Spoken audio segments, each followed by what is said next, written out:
وأنتم الأعلون إن كنتم مؤمنين. وقال تعالى: فأوجس في نفسه خيفة موسى قلنا لا تخف إنك أنت الأعلى. وقال تعالى: أم حسبتم أن تدخلوا الجنة ولما يعلم الله الذين جاهدوا منكم ويعلم الصابرين.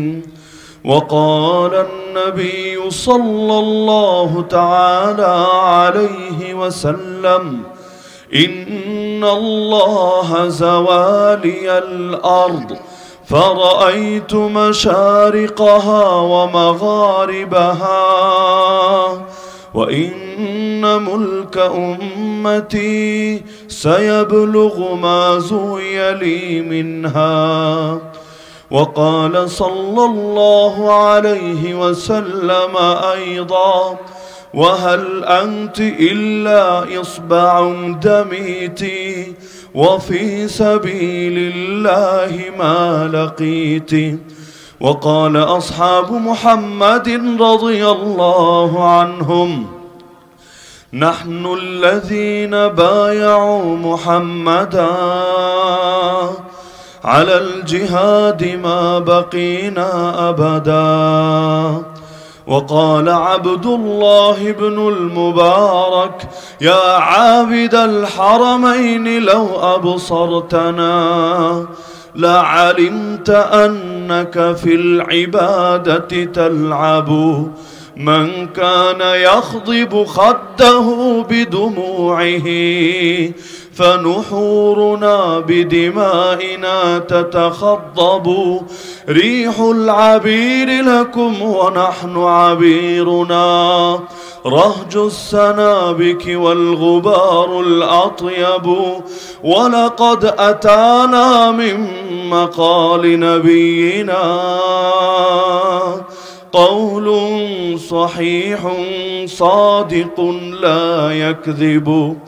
آمنت بالله صدق الله العلي العظيم وبلغنا رسوله النبي الكريم ونحن على ذلك لمن الشاهدين والشاكرين والعاقبة للمؤمنين والمتقين والمجاهدين والحمد لله رب العالمين।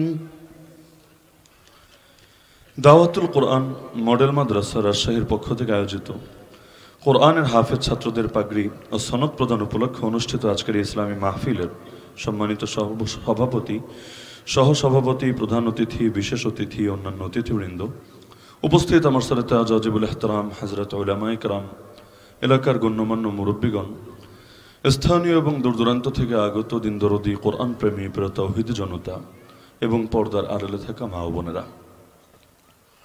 মূল আলোচনায় প্রবেশের আগে ছোট্ট দুইটা ভূমিকা। প্রথম ভূমিকাটা অতি সামান্য, দ্বিতীয় ভূমিকাটা একটু লম্বা। প্রথম ভূমিকাটা হলো, এই যে আমার সামনে একটা টেবিল রাখা আছে না, টেবিলটা তো রাখা হয়েছে সুবিধার্থে, যাতে করে মাইকটাও রাখা যায়, যাতে করে টিস্যুও রাখা যায়, যাতে করে কাগজও রাখা যায়। কিন্তু খেয়াল করলে দেখবেন আমার উচ্চতার কারণে আমার হাঁটু টেবিলের নিচে না টেবিলের উপরে? টেবিলের নিচে না উপরে? উপরে। এখন যদি এই টেবিলের মধ্যে একটা কোরআন মাজিদ রাখা থাকে, যেমনটা আমি আসার পরেও পেয়েছি, একবার সরানোর পরে আবার এনে রাখা হয়েছে, এদিকে কোরআনের সম্মান বাড়ে না কমে? অন্যান্য বক্তাদের ক্ষেত্রে কি হবে না হবে সেটা তাদের বিষয়, সেটা নিয়ে মন্তব্য আমি করব না, করার অধিকারও রাখি না। কিন্তু আমি ব্যক্তিগতভাবে যে কোনো জায়গায় টেবিল যদি আমার পায়ের উচ্চতার চাইতে বা হাঁটুর চাইতে নিচু থাকে, সেখানে কোরআন মাজিদ রাখাকে আমি আদবের দাবি, ভদ্রতা এবং শিষ্টাচার মনে করি না। তাহলে কোরআনের মাহফিল থেকে মানুষ আদব শিক্ষা করে যাক, কোনো বেয়াদবির সবকটা না পাক।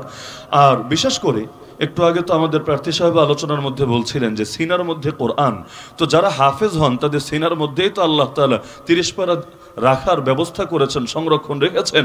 তো আলাদা করে কোরআন মাজিদ এখানে রাখারও বিশেষ কোনো প্রয়োজন আছে বলে আমি মনে করি না। আলহামদুলিল্লাহ সুম্মা আলহামদুলিল্লাহ। এখনো যদি আমাকে দায়িত্ব দেন যে এখন আলহামদুল আলিফ থেকে শুরু করেন, মিনাল জিন্নাতি ওয়ান নাস সিন পর্যন্ত পড়ে এরপর যাবেন, আমি এক বাক্যে রাজি আছি ইনশাআল্লাহ। একদম যেই কয় ঘন্টা লাগুক পুরোটা শুনিয়ে যেতে পারবো ইনশাআল্লাহ। তা আলাদা করে এটার কোনো প্রয়োজন নেই। তো এই ভূমিকাটা না দিলেও হতো, বা এটা আলাদা করে কর্তৃপক্ষকে বললেও হতো। এজন্য বললাম যাতে করে এই জনসচেতনতা সৃষ্টি হয় এবং আগামীতে আমাদের অসতর্কতার দ্বারাও কখনো যাতে ভুলেও কোরআনের প্রতি কোনো অমর্যাদা প্রকাশ না পায়। আমরাই যদি মর্যাদায় ঘাটতি করি তো মর্যাদা দেবে কে? সেকুলাররা দেবে, নাস্তিকরা দেবে, শাহবাগীরা দেবে। আমরা যদি সর্বোচ্চ সতর্কতা অবলম্বন করি তবু অন্যরা বিভিন্ন গাফলতিতে থাকবে। এজন্য আমাদের দিক থেকে কোনো ত্রুটি থাকা উচিত না, বিশেষ করে কোরআনের মাহফিল থেকে অন্তত ভুল মেসেজ পাওয়াটা উচিত না। দ্বিতীয় ভূমিকা হলো, আজকের মাহফিলে অনেক আমার ভালো লাগা কাজ করেছে। এই জাতীয় এলাকায় আমার আশা হয় কম, ধারণাও কম। তো এই যে 28 জন ছাত্র, একজন দুজন না, আলহামদুলিল্লাহ 28 জন ছাত্র যারা কোরআনকে সিনার মধ্যে ধারণ করেছে, তাদের মাথায় সম্মানের পাগড়ি পরিয়ে দেওয়া হয়েছে। আমি তো মনে করি 28 জনের দাম গোটা অঞ্চলের চাইতেও আল্লাহর কাছে বেশি। কারণ গোটা জমিনটাও যদি এক পাল্লায় রাখা হয়, আর একজন এমন মানুষ যার সিনার মধ্যে রবের 30 পারা কালাম আছে, তাকে যদি আরেক পাল্লায় রাখা হয়, নিঃসন্দেহে বাকি সবকিছুর চাইতে সেই কোরআনের দাম, কোরআন ওয়ালার দাম আল্লাহর কাছে বেশি হবে। কারণ এই কোরআন হেফাজতের দায়িত্ব নিয়েছেন কে? ইন্না নাহনু নাযালনা যিকরা ওয়া ইন্না লাহু লাহাফিজুন। নিশ্চয়ই আমি নাজিল করেছি কোরআন, আর আমি এর হেফাজতকারী। হেফাজতের মাধ্যম কি বানিয়েছেন? আল্লাহ এটা বলেন নাই জিবরিলের দ্বারা হেফাজত করবেন, মিকাইলের দ্বারা হেফাজত করবেন, অথবা কাগজে লিখিত কপির দ্বারা হেফাজত করবেন। কারণ আমার নবী যখন ছিলেন পুরো কোরআন একসঙ্গে তো লেখাই ছিল না। কারো কাছে 1 সূরা, কারো কাছে 10 সূরা, কারো কাছে এই কয়টা নির্দিষ্ট ভাবে, তাও ছড়ানো ছিটানো ভাবে। পরবর্তীতে এই কোরআনটা খোলাফায়ে রাশেদিন জামানায় মানুষের সহজার্থে যাতে একসঙ্গে পড়তে পারে, একসঙ্গে বুঝতে পারে, এজন্য পুরোটাকে একসঙ্গে সংকলিত করা হয়েছে। লেকিন নবীর জামানায় হাফেজ ছিল না, একজন দুজন নাকি কত হাজার হাজার হাফেজ ছিল আল্লাহ নবীর জামানায়। তো পুরোটা একসঙ্গে কিতাব আকারে মলাটবদ্ধভাবে এক জায়গায় লেখা না থাকলেও সিনাগুলোর মধ্যে কিন্তু একই সঙ্গে ছিল পূর্ণ কোরআন। তার মানে আমার আল্লাহ কোরআন হেফাজতের 1 নম্বর মাধ্যম বানিয়েছেন বান্দার সিনাকে। সুতরাং যেহেতু বলেছেন কিয়ামত পর্যন্ত কোরআনকে হেফাজত করবেন, এর দ্বারা আমরা বুঝে নিতে পারি আল্লাহ তাআলা কোরআনওয়ালাদেরকে হেফাজত করার মাধ্যমেই কোরআনকে হেফাজত করবেন। এমনকি এক বিশুদ্ধ হাদিসে আছে, ইন্না লিল্লাহি আহলিনা মিনান নাস, নিশ্চয়ই মানুষের মধ্য থেকে কিছু মানুষ হলো এমন যারা আল্লাহর ফ্যামিলি মেম্বার। শব্দ খেয়াল করেন, আল্লাহর আহল, আল্লাহর আহলে বাইত, আল্লাহর পরিবার, আল্লাহর ফ্যামিলি। জিজ্ঞেস করা হলো আল্লাহ রাসূলকে, ইয়া রাসূলুল্লাহ, তারা আবার কারা? যারা আল্লাহর পরিবারভুক্ত, আল্লাহর ফ্যামিলি মেম্বার, তারা কারা? নবী বললেন, আহলুল কোরআন হুম আহলুল্লাহি ওয়া খাসাতুহু। কোরআনওয়ালারা হলো আল্লাহর ফ্যামিলি এবং তার খাস লোক। আল্লাহ আমাদের সবাইকে সেই কোরআনওয়ালা হওয়ার তৌফিক দান করুন। কিয়ামতের দিন যখন বলা হবে বান্দা পড়তে থাকো আর উঠতে থাকো, পড়তে থাকো আর উঠতে থাকো, ইউকালু লিসাহিবিল কোরআন ইকরা ওয়ারতাকি, তাড়াহুড়ার কিছু নাই রে বান্দা। ওয়ারাত্তিল কামা কুনতা তুরাত্তিলু ফিদ দুনিয়া, দুনিয়ায় যেভাবে ধীরস্থির ভাবে পড়তা এখনো সেভাবে ধীরস্থির ভাবেই পড়তে থাকো।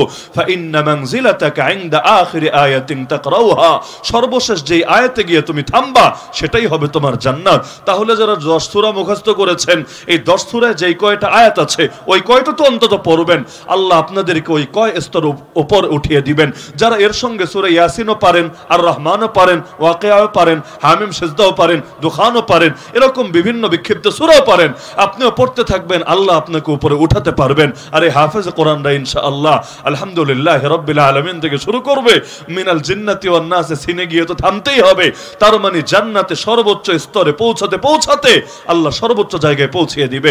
ইমাম খাত্তাবী রাহমাতুল্লাহি আলাইহি হাদিসের ব্যাখ্যা করতে গিয়ে তিনি লেখেন, এই হাদিস থেকে বুঝে আসে জান্নাতের সর্বমোট স্তর সেই কয়টা, কোরআনের সর্বমোট আয়াত যেই কয়টা। কারণ মিনাল জিন্নাতি ওয়ান নাস সিনের পর আর বাড়ানোর সুযোগ তো কারো নাই, এমন তো না আরো 2টা 4টা কেউ ভিআইপি ভাবে স্পেশাল ভাবে বাড়াতে পারবে।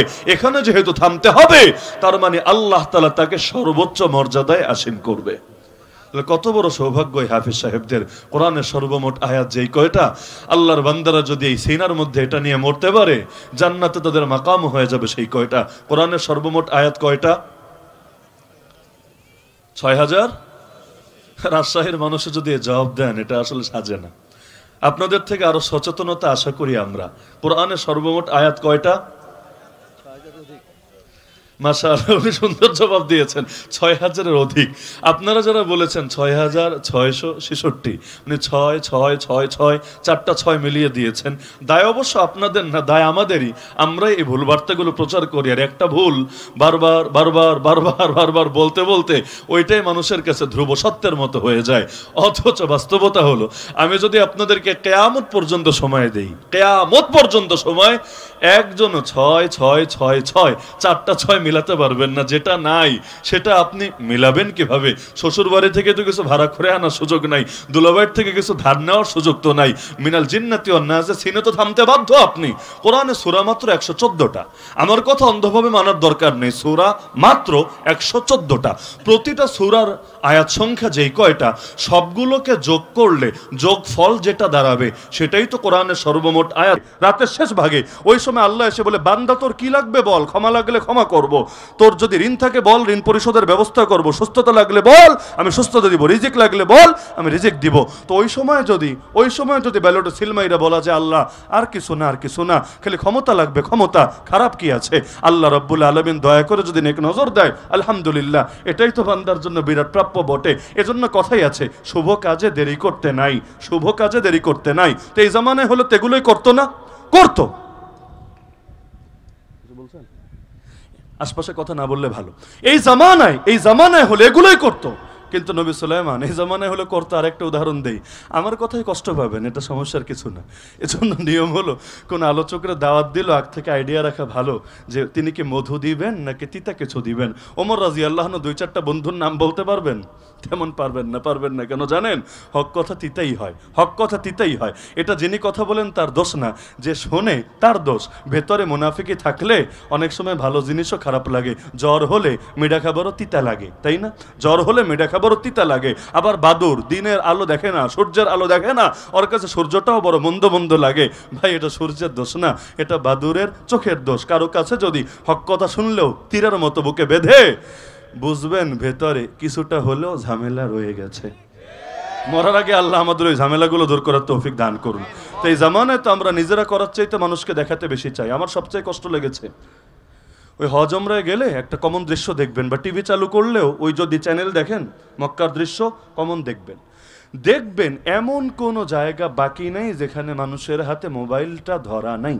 নামাজের মধ্যেও লাইভ চলছে, তওয়াফের মধ্যেও লাইভ চলছে। হাজরে আসওয়াদ চুমু দেওয়ার চান্স পেলে যদি ভিড় একটু কম থেকে ওইখানেও ক্লিক একটা নেওয়ার চেষ্টা করে, মুখটা লাগায় ক্লিক নিবে। মানে ও যে একটা বিশাল কাজ করে সেটা জাতিরে দেখাতে হবে। লজ্জার বিষয়, নবীর রওজা জিয়ারতের সুযোগ তো কমই মেলে। ওই রওজার সামনে যাওয়া পর্যন্ত লাইভ, টিকটক, এই হাবিজাবি এগুলো পর্যন্ত চলতে থাকে। এমনভাবে মোবাইল আমাদের সব কিছু নষ্ট করেছে। এগুলো না দেখালে কেমন যেন ইবাদতি পূর্ণতা পায় না। কয়দিন আগে এক এলাকায় মাহফিলে গেলাম, এক দোকানের নাম মুদি দোকান, পুরো নাম আমি না বলি, এলাকার নামও না বলি। দোকানের নামের মূল শব্দ, প্রথম শব্দ হলো ডাবল হাজি।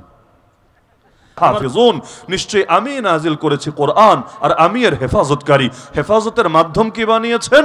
আল্লাহ এটা বলেন নাই জিবরিলের দ্বারা হেফাজত করবেন, মিকাইলের দ্বারা হেফাজত করবেন, অথবা কাগজে লিখিত কপির দ্বারা হেফাজত করবেন। কারণ আমার নবী যখন ছিলেন, পুরো কোরআন একসঙ্গে তো লেখাই ছিল না।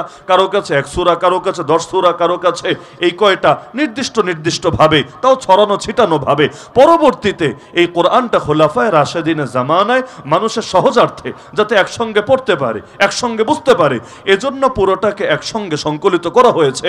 লেকিন নবীর জামানে হাফেজ ছিল না, একজন দুজন নাকি কত হাজার হাজার হাফেজ ছিল আল্লাহ নবীর জামানায়। তো পুরোটা একসঙ্গে কিতাব আকারে মলাটবদ্ধভাবে এক জায়গায় লেখা না থাকলেও সিনাগুলোর মধ্যে কিন্তু একই সঙ্গে ছিল পূর্ণ কোরআন।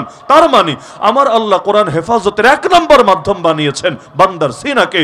সুতরাং যেহেতু বলেছেন কিয়ামত পর্যন্ত কোরআনকে হেফাজত করবেন, এর দ্বারা আমরা বুঝে নিতে পারি আল্লাহ তাআলা কোরআনওয়ালাদেরকে হেফাজত করার মাধ্যমেই কোরআনকে হেফাজত করবেন। এমনকি এক বিশুদ্ধ হাদিসে আছে, ইন্না লিল্লাহি আহলিনা মিনান নাস, নিশ্চয়ই মানুষের মধ্য থেকে কিছু মানুষ হলো এমন যারা আল্লাহর ফ্যামিলি মেম্বার। শব্দ খেয়াল করেন, আল্লাহর আল্লাহর আহলে বাইত, আল্লাহর পরিবার, আল্লাহর ফ্যামিলি। জিজ্ঞেস করা হলো আল্লাহ রসুলকে, ইয়া রাসূলুল্লাহ, তারা আবার কারা? যারা আল্লাহর পরিবারভুক্ত, আল্লাহর ফ্যামিলি মেম্বার, তারা কারা? নবী বললেন, আহলুল কোরআন হুম আহলুল্লাহি ওয়া খাসাতুহু, কোরআনওয়ালারা হলো আল্লাহর ফ্যামিলি এবং তার খাস লোক। আল্লাহ আমাদের সবাইকেও সেই কোরআনওয়ালা হওয়ার তৌফিক দান করুন। কিয়ামতের দিন যখন বলা হবে, বান্দা পড়তে থাকো আর উঠতে থাকো, পড়তে থাকো আর উঠতে থাকো, ইউকালু লিসাহিবিল কোরআন ইকরা ওয়ারতাকি, তাড়াহুড়ার কিছু নাই রে বান্দা, ওয়ারাত্তিল কামা কুনতা তুরাত্তিলু ফিদ দুনিয়া, দুনিয়ায় যেভাবে ধীরস্থির ভাবে পড়তা এখনো সেভাবে ধীরস্থির ভাবেই পড়তে থাকো। ফা ইন্না মানজিলাতাকা ইনদা আখিরি আয়াতিন তাকরাউহা, সর্বশেষ যেই আয়াতে গিয়ে তুমি থামবা সেটাই হবে তোমার জান্নাত। তাহলে যারা 10 সূরা মুখস্থ করেছেন, এই 10 সূরায় যেই কয়টা আয়াত আছে ওই কয়টা তো অন্তত পড়বেন, আল্লাহ আপনাদেরকে ওই কয় স্তর উপর উঠিয়ে দিবেন। যারা এর সঙ্গে সূরা ইয়াসিনও পারেন, আর রহমানও পারেন, ওয়াকিয়াও পারেন, হামিম সিজদাও পারেন, দুখানও পারেন, এরকম বিভিন্ন বিক্ষিপ্ত সূরাও পারেন, আপনিও পড়তে থাকবেন, আল্লাহ আপনাকে উপরে উঠাতে পারবেন। আর এই হাফেজ কোরআনরা ইনশাআল্লাহ আলহামদুলিল্লাহ রাব্বিল আলামিন থেকে শুরু করবে, মিনাল জিন্নাতি ওয়ান নাসে সিনে গিয়ে তো থামতেই হবে। তার মানে জান্নাতে সর্বোচ্চ স্তরে পৌঁছাতে আল্লাহ সর্বোচ্চ জায়গায় পৌঁছিয়ে দিবে। ইমাম খাত্তাবী রাহমাতুল্লাহি আলাইহি হাদিসের ব্যাখ্যা করতে গিয়ে তিনি লেখেন, এই হাদিস থেকে বুঝে আসে জান্নাতের সর্বমোট স্তর সেই কয়টা, কোরআনের সর্বমোট আয়াত যেই কয়টা। কারণ মিনাল জিন্নাতি ওয়ান নাস সিনের পর আর বাড়ানোর সুযোগ তো কারো নাই, এমন তো না আরো 2টা 4টা কেউ ভিআইপি ভাবে স্পেশাল ভাবে বাড়াতে পারবে। এখানে যেহেতু থামতে হবে, তার মানে আল্লাহ তাআলা তাকে সর্বোচ্চ মর্যাদায় আসীন করবে। কত বড় সৌভাগ্য এই হাফিজ সাহেবদের, কোরআনের সর্বমোট আয়াত যেই কয়টা, আল্লাহর বান্দারা যদি এই সিনার মধ্যে এটা নিয়ে মরতে পারে, জান্নাতে তাদের মাকাম হয়ে যাবে সেই কয়টা। কোরআনের সর্বমোট আয়াত কয়টা? 6000। রাজশাহীর মানুষে যদি জবাব দেন, এটা আসলে সাজে না। আপনাদের থেকে আরো সচেতনতা আশা করি আমরা। কোরআনের সর্বমোট আয়াত কয়টা? মাশাআল্লাহ, উনি সুন্দর জবাব দিয়েছেন, 6000-এর অধিক। আপনারা যারা বলেছেন 6666, উনি 6 4টা 6 মিলিয়ে দিয়েছেন। দায় অবশ্য আপনাদের না, দায় আমাদেরই। আমরাই এই ভুল বার্তাগুলো প্রচার করি, আর একটা ভুল বারবার বলতে ওইটাই মানুষের কাছে ধ্রুব সত্যের মতো হয়ে যায়। অথচ বাস্তবতা হলো, আমি যদি আপনাদেরকে কিয়ামত পর্যন্ত সময় দেই, কিয়ামত পর্যন্ত সময়, একজনও 6 4টা 6 মিলাতে পারবেন না। যেটা নাই সেটা আপনি মিলাবেন কিভাবে? শ্বশুর বাড়ি থেকে তো কিছু ভাড়া করে আনার সুযোগ নাই, দুলাভাইয়ের থেকে কিছু ধার নেওয়ার সুযোগ তো নাই। মিনাল জিন্নাতি ওয়ান নাস সিনে তো থামতে বাধ্য আপনি। কোরআনে সূরা মাত্র 114টা। আমার কথা অন্ধভাবে মানার দরকার নেই, সূরা মাত্র 114টা। প্রতিটা সূরার আয়াত সংখ্যা যেই কয়টা, সবগুলোকে যোগ করলে যোগফল যেটা দাঁড়াবে সেটাই তো কোরআনের সর্বমোট আয়াত হবে। নাকি এর বাইরেও কিছু লুকায়িত আছে? আছে নাকি এর বাইরে কিছু নাই? আজকে বাসায় গিয়ে প্রত্যেকের বাসায় কোরআন আছে, অথবা যুবক যারা আছেন স্মার্টফোন ব্যবহার করেন, আপনাদের কাছে তো এক অ্যাপের মধ্যেই পুরো কোরআন থাকতে পারে। আপনারা প্রতিটা সূরার আয়াত সংখ্যাটা জাস্ট যোগ করবেন। যোগ করতে টাইম লাগলে প্রয়োজনে ক্যালকুলেটর ব্যবহার করবেন। সূরা ফাতিহা আয়াত সংখ্যা 7, সূরা বাকারা আয়াত সংখ্যা 286, এভাবে যেতে সূরা ফালাক এবং নাস 2 সূরা মিলিয়ে আয়াত সংখ্যা 11। এভাবে সবগুলোকে যোগ করেন, কিয়ামত পর্যন্ত 4টা 6 মিলায় দেখাতে পারবেন না, বরঞ্চ কমন যে সংখ্যাটা বের হবে, জাস্ট আইডিয়ার জন্য বলছি, আমারটা ভুলে যান সমস্যা নাই, নিজেরাই হিসাব করে নেবেন ইনশাআল্লাহ। আপনাদের জাস্ট আইডিয়ার জন্য আমি বলছি, বাংলাদেশে যে কোরআনগুলো আমাদের সামনে আছে বা আমরা যেভাবে গুনে থাকি, এতে 6236টা পাবেন। কত? 6200। কই 200 আর কই 600, কই 36 আর কই 66। তো যেই 430টা বাড়ায় দিলেন, এই 430টা কিভাবে মিলাবেন? তাহলে কি পরিমাণ গাফলতি আমাদের দেখেছেন, আল্লাহ হেফাজত করুক। কি পরিমাণ গাফলতি আমাদের দেখেছেন। এত সাধারণ একটা ব্যাপার যেটা কোরআন আমাদের প্রত্যেকের ঘরে আছে, মসজিদের মধ্যে আছে, আমাদের মোবাইলে আছে, এইটার ব্যাপারেও যা শুনেছি তাই শুধু বিশ্বাস করে যাচ্ছি, একবার দেখার সুযোগটা পর্যন্ত আমাদের হচ্ছে না। আল্লাহ আমাদেরকে সতর্কতা দান করুন, দ্বীনের ব্যাপারে মৌলিক জ্ঞান অর্জন করার তৌফিক দান করুন। তাহলে কত বড় সৌভাগ্য এই হাফিজে কোরআনদের, যদিও বাস্তবতা হলো আলহামদুলিল্লাহ। আজকে তো এই ছোট বাচ্চারাও কি সুন্দর করে কোরআন শুনিয়ে গেল একটু আগে, কিন্তু আমার নবীজির উপর কোরআন যে নাজিল হয়েছে, ধাপটা কিন্তু এত সহজ ছিল না। 29 নম্বর পরায় সূরা মুজাম্মিল নামে একটা সূরা আছে, জানার কথা আপনারা।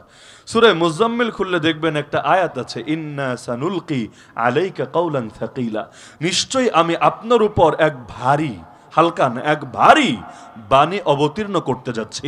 সাকিল শব্দের বাংলা অনুবাদই হলো ভারী, আর খাফিফ মানে হালকা। তাহলে আল্লাহ বললেন এমন এক কিতাব দিচ্ছে যেটা হালকা না, বড় ভারী। কত ভারী?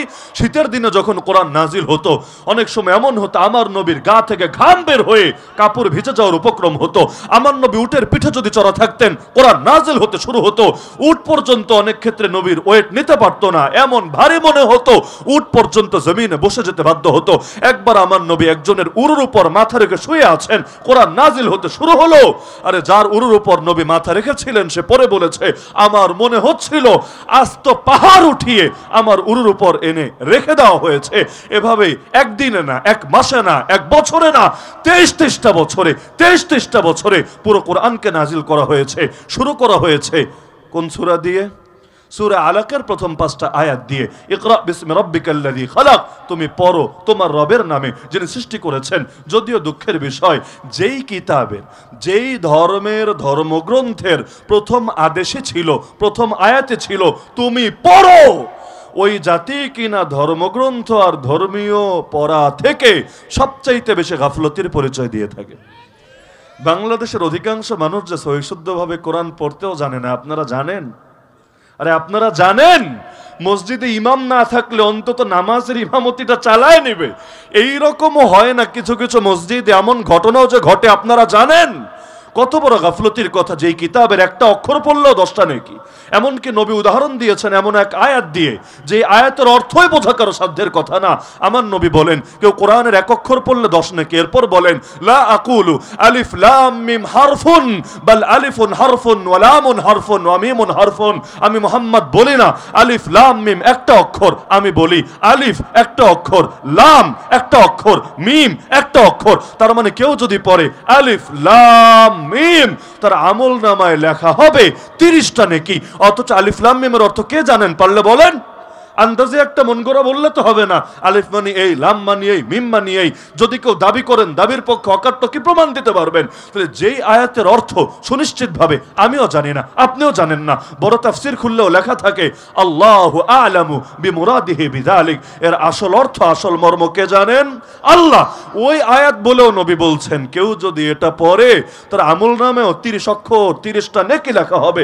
অথচ এই নেকি তো বুখারী পড়লেও লেখা হবে না, এই নেকি তো মুসলিম পড়লেও লেখা হবে না। পৃথিবীর দ্বিতীয় কোনো কিতাব নাই যেখানে এক অক্ষর পড়লে 10 নেকি লেখা হবে। থাকলে নাম বলেন আমারে।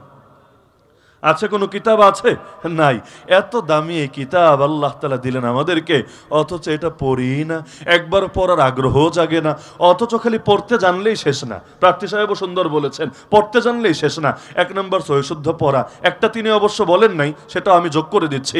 সেটা হলো খালি পড়তে পারলেই হয় না, পড়া সুন্দর করাও জরুরি। নবী বলেন যে সুন্দর করে কোরআন পড়ে না ও আমার উম্মতি না, মান লাম ইয়াতাগান্না বিল কুরআনি ফালাইসা মিন্না। এজন্য সুন্দর করে রবের কালাম পড়ব এমন ভাবে যেন শোনাচ্ছি রবকে।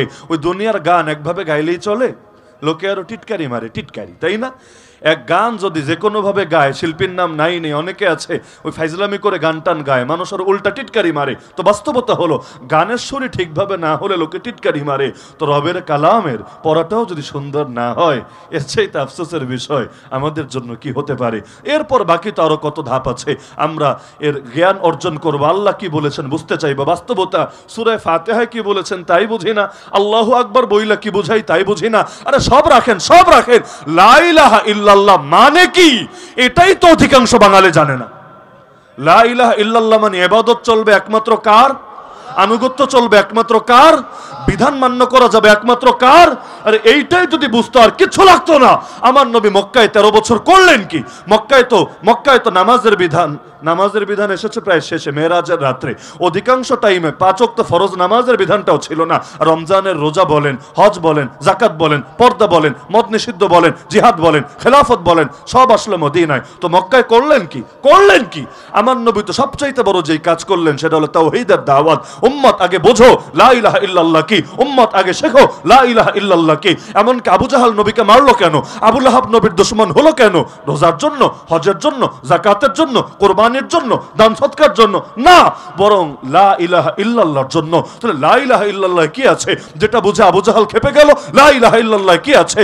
নবীর আপন চাচা আবু লাহাব যে নবীর জন্মে খুশি হয়ে নিজের দাসীকে আজাদ করে দিয়েছিল, সে পর্যন্ত সবার আগে বেয়াদবি করলো, যার জবাবে আল্লাহ আস্তে সূরা নাজিল করে দিলেন, তাব্বাত ইয়াদা আবি লাহাবি ওয়া তাব। কি আছে লা ইলাহা ইল্লাল্লাহ? ওটাই বুঝি না। যদি বুঝতাম এই দেশে এমন মানুষ দিয়ে ভরে যেত না যাদের নামাজের রব একজন, রাজনীতির রব আরেকজন, রোজার রব একজন, অর্থনীতির রব আরেকজন, যাকাতের রব একজন, বিচার আচারের রব আরেকজন, ব্যক্তি জীবনের রব একজন, সামাজিক জীবনের রব আরেকজন।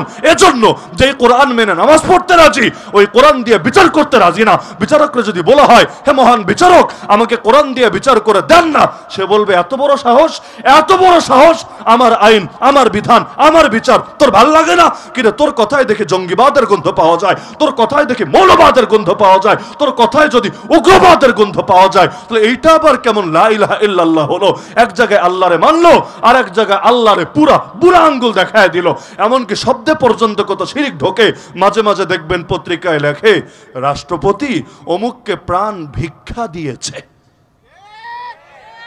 লেখে না? কারো যদি মৃত্যুদণ্ডের রায় হয়, জাজ কোর্ট থেকে রায় দিল, হাইকোর্টেও বহাল, সুপ্রিম কোর্টে আপিল বিভাগেও বহাল, সব ধাপ শেষ, লগে লগে ফাঁসি দেয় না। আরেকটা ধাপ আছে, সেটা কি? রাষ্ট্রপতির কাছে যায়। সেখানে উকিল ধরলে কাম হয় না অবশ্য, সব জায়গায় আবার উকিলগিরি চলে না। তবে যদি সুপারিশকারী ধরা যায়, যেমন হাসরের ময়দানে উকিল টুকিল ধরা যাবে নাকি? উকিল ব্যারিস্টার ধরে হাসরের ময়দানে, আল্লাহ কেমনে জাহান্নামে দিবা, এত নাম্বার আইনের এত নাম্বার ধারায় কিন্তু আছে, তুমি কিন্তু আমার মক্কেলরে জাহান্নামে দিতে পারবা না। এই রকম ফাইজলামি আল্লাহর সামনে চলবে নাকি? কিয়ামতের ময়দানে উকিলগিরি চলবে না, ব্যারিস্টারগিরি চলবে না। কিয়ামতের ময়দানে সুপারিশ চলবে, সুপারিশ। নবী সুপারিশ করবেন, এই হাফেজরা সুপারিশ করবে, আলেমরা সুপারিশ করবে, শহীদরা সুপারিশ করবে, আল্লাহর বন্ধুরা সুপারিশ করবে। এমনকি এক পর্যায়ে সমস্ত ঈমানদারদেরকেও আল্লাহ সুপারিশের অনুমতি দেবে। ইমানদাররা বলবে, আল্লাহ আমাদেরকে জান্নাতে যেতে বলছেন, এমন কিছু মানুষকে দেখছি না, সল্লু মানা ও সামু মানা ও হাজ্জু মানা, যারা একসঙ্গে আমাদের সাথে নামাজ পড়েছে, একসঙ্গে রোজা রেখেছে, একসঙ্গে বাইতুল্লাহ গিয়ে হজ করেছে, তাদের তো দেখতে পাচ্ছি না, তারা কোথায়? জানানো হবে তারা নিজেদের পাপের কারণে সাময়িক জাহান্নামে আছে। আল্লাহর কাছে তখন বলবে, আল্লাহ তাদেরকে ছেড়ে জান্নাতে যেতে মনে চায় না, একটু সুযোগ দেন না তাদেরকে নিয়ে যাওয়ার। আল্লাহ বলবেন, তাহলে দেখো কাদেরকে তোমরা চেনো, সেরকম ইমানদারদেরকে বের করে আনো। তারা বের করে আনবে। এরপর আল্লাহ জিজ্ঞেস করবেন, সবাইরে বের করা শেষ? বলবে, হ্যাঁ সবাইকে শেষ।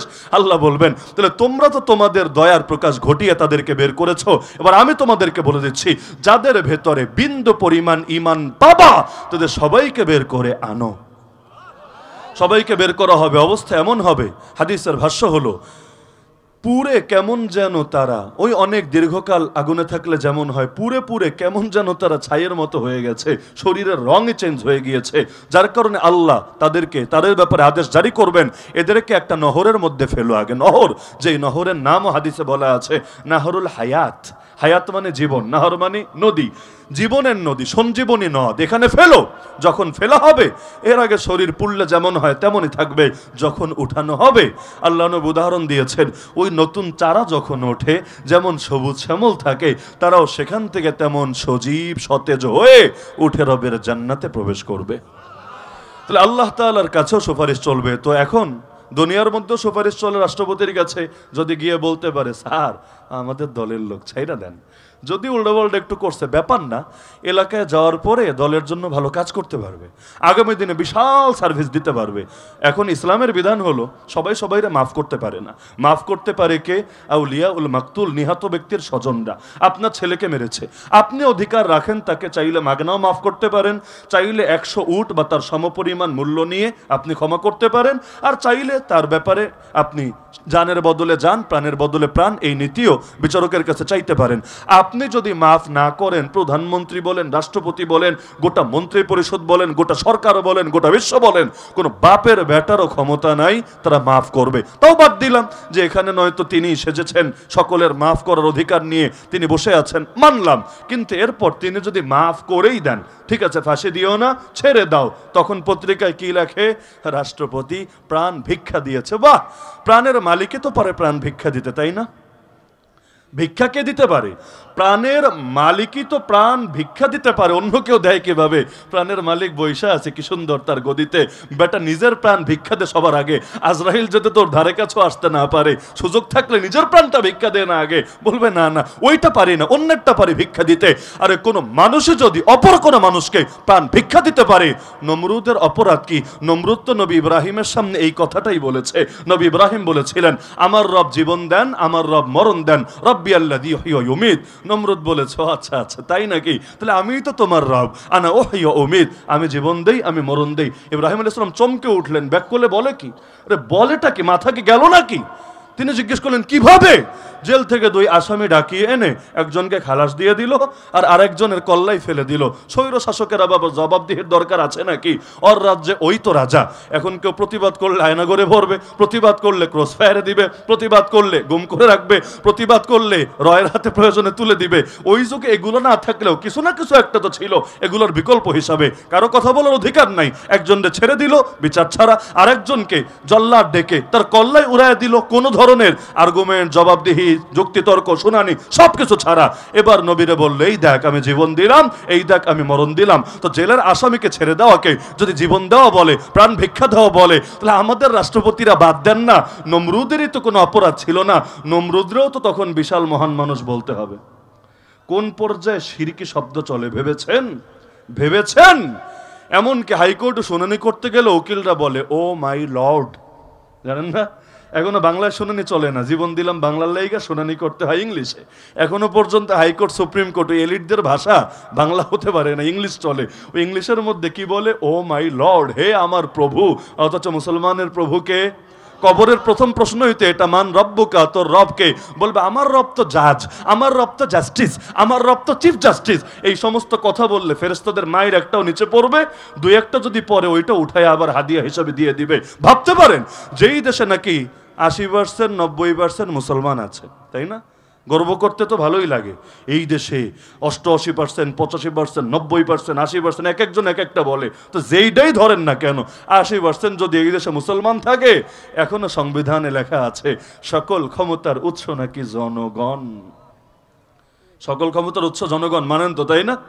এইটা মানার পর লা ইলাহা ইল্লাল্লাহ পড়তে পড়তে বুকে ফেনা তুলে দিলেও একদম বিনা হিসাবে জান্নাতে যাওয়া যাবে, তাই না? লা ইলাহা ইল্লাল্লাহর মূলেই তো আছে ক্ষমতার মালিক কে, সার্বভৌমত্বের মালিক কে, রাজত্বের মালিক কে? আলা লিল্লাহিল আলা লাহুল কুওয়া, আরে শক্তি তো একমাত্র আল্লাহর। কুলিল্লাহুম্মা মালিকাল মুলক, হে আল্লাহ তুমি রাজাধিরাজ, তুতিল মুলকা মান তাশা, যারে চাও রাজত্ব দাও, ওয়াতানজিউল মুলকা মিম্মান তাশা, যার থেকে চাও রাজত্ব ছিনিয়ে নাও। আরে সব বাদ দেন, সূরা ফাতিহা তো পারেন, প্রথম আয়াতে দেখেন আলহামদুলিল্লাহি রাব্বিল আলামিন। আল্লাহর 1 নম্বর পরিচয় দেওয়া হলো তিনি হলেন সমস্ত জাহানের রব। মানব জগৎ, জিন জগৎ, উদ্ভিদ জগৎ, প্রাণী জগৎ, ফেরেশতা জগৎ, সব জগতের রব আল্লাহ। রব কারে বলে? সকল ক্ষমতার মালিক যে, হায়াত যার হাতে, মৌত যার হাতে, নিয়ন্ত্রণ যার হাতে, কর্তৃত্ব যার হাতে, তারাই তো রব বলে। এমনকি আয়াতুল কুরসির মধ্যে আমরা পড়ি আল্লাহু লা ইলাহা ইল্লা হুয়াল হাইয়ুল কাইয়ুম। মানে কি দেখেন, ডিকশনারি খুলে দেখেন, কাইয়ুম অর্থই যিনি সবকিছু নিয়ন্ত্রণ করেন। এজন্য মানুষকে কাইয়ুম বলা যায় না, আব্দুল কাইয়ুম নাম রাখা যায়। কাইয়ুমের বান্দা, কাইয়ুম একজনই, তিনি কে?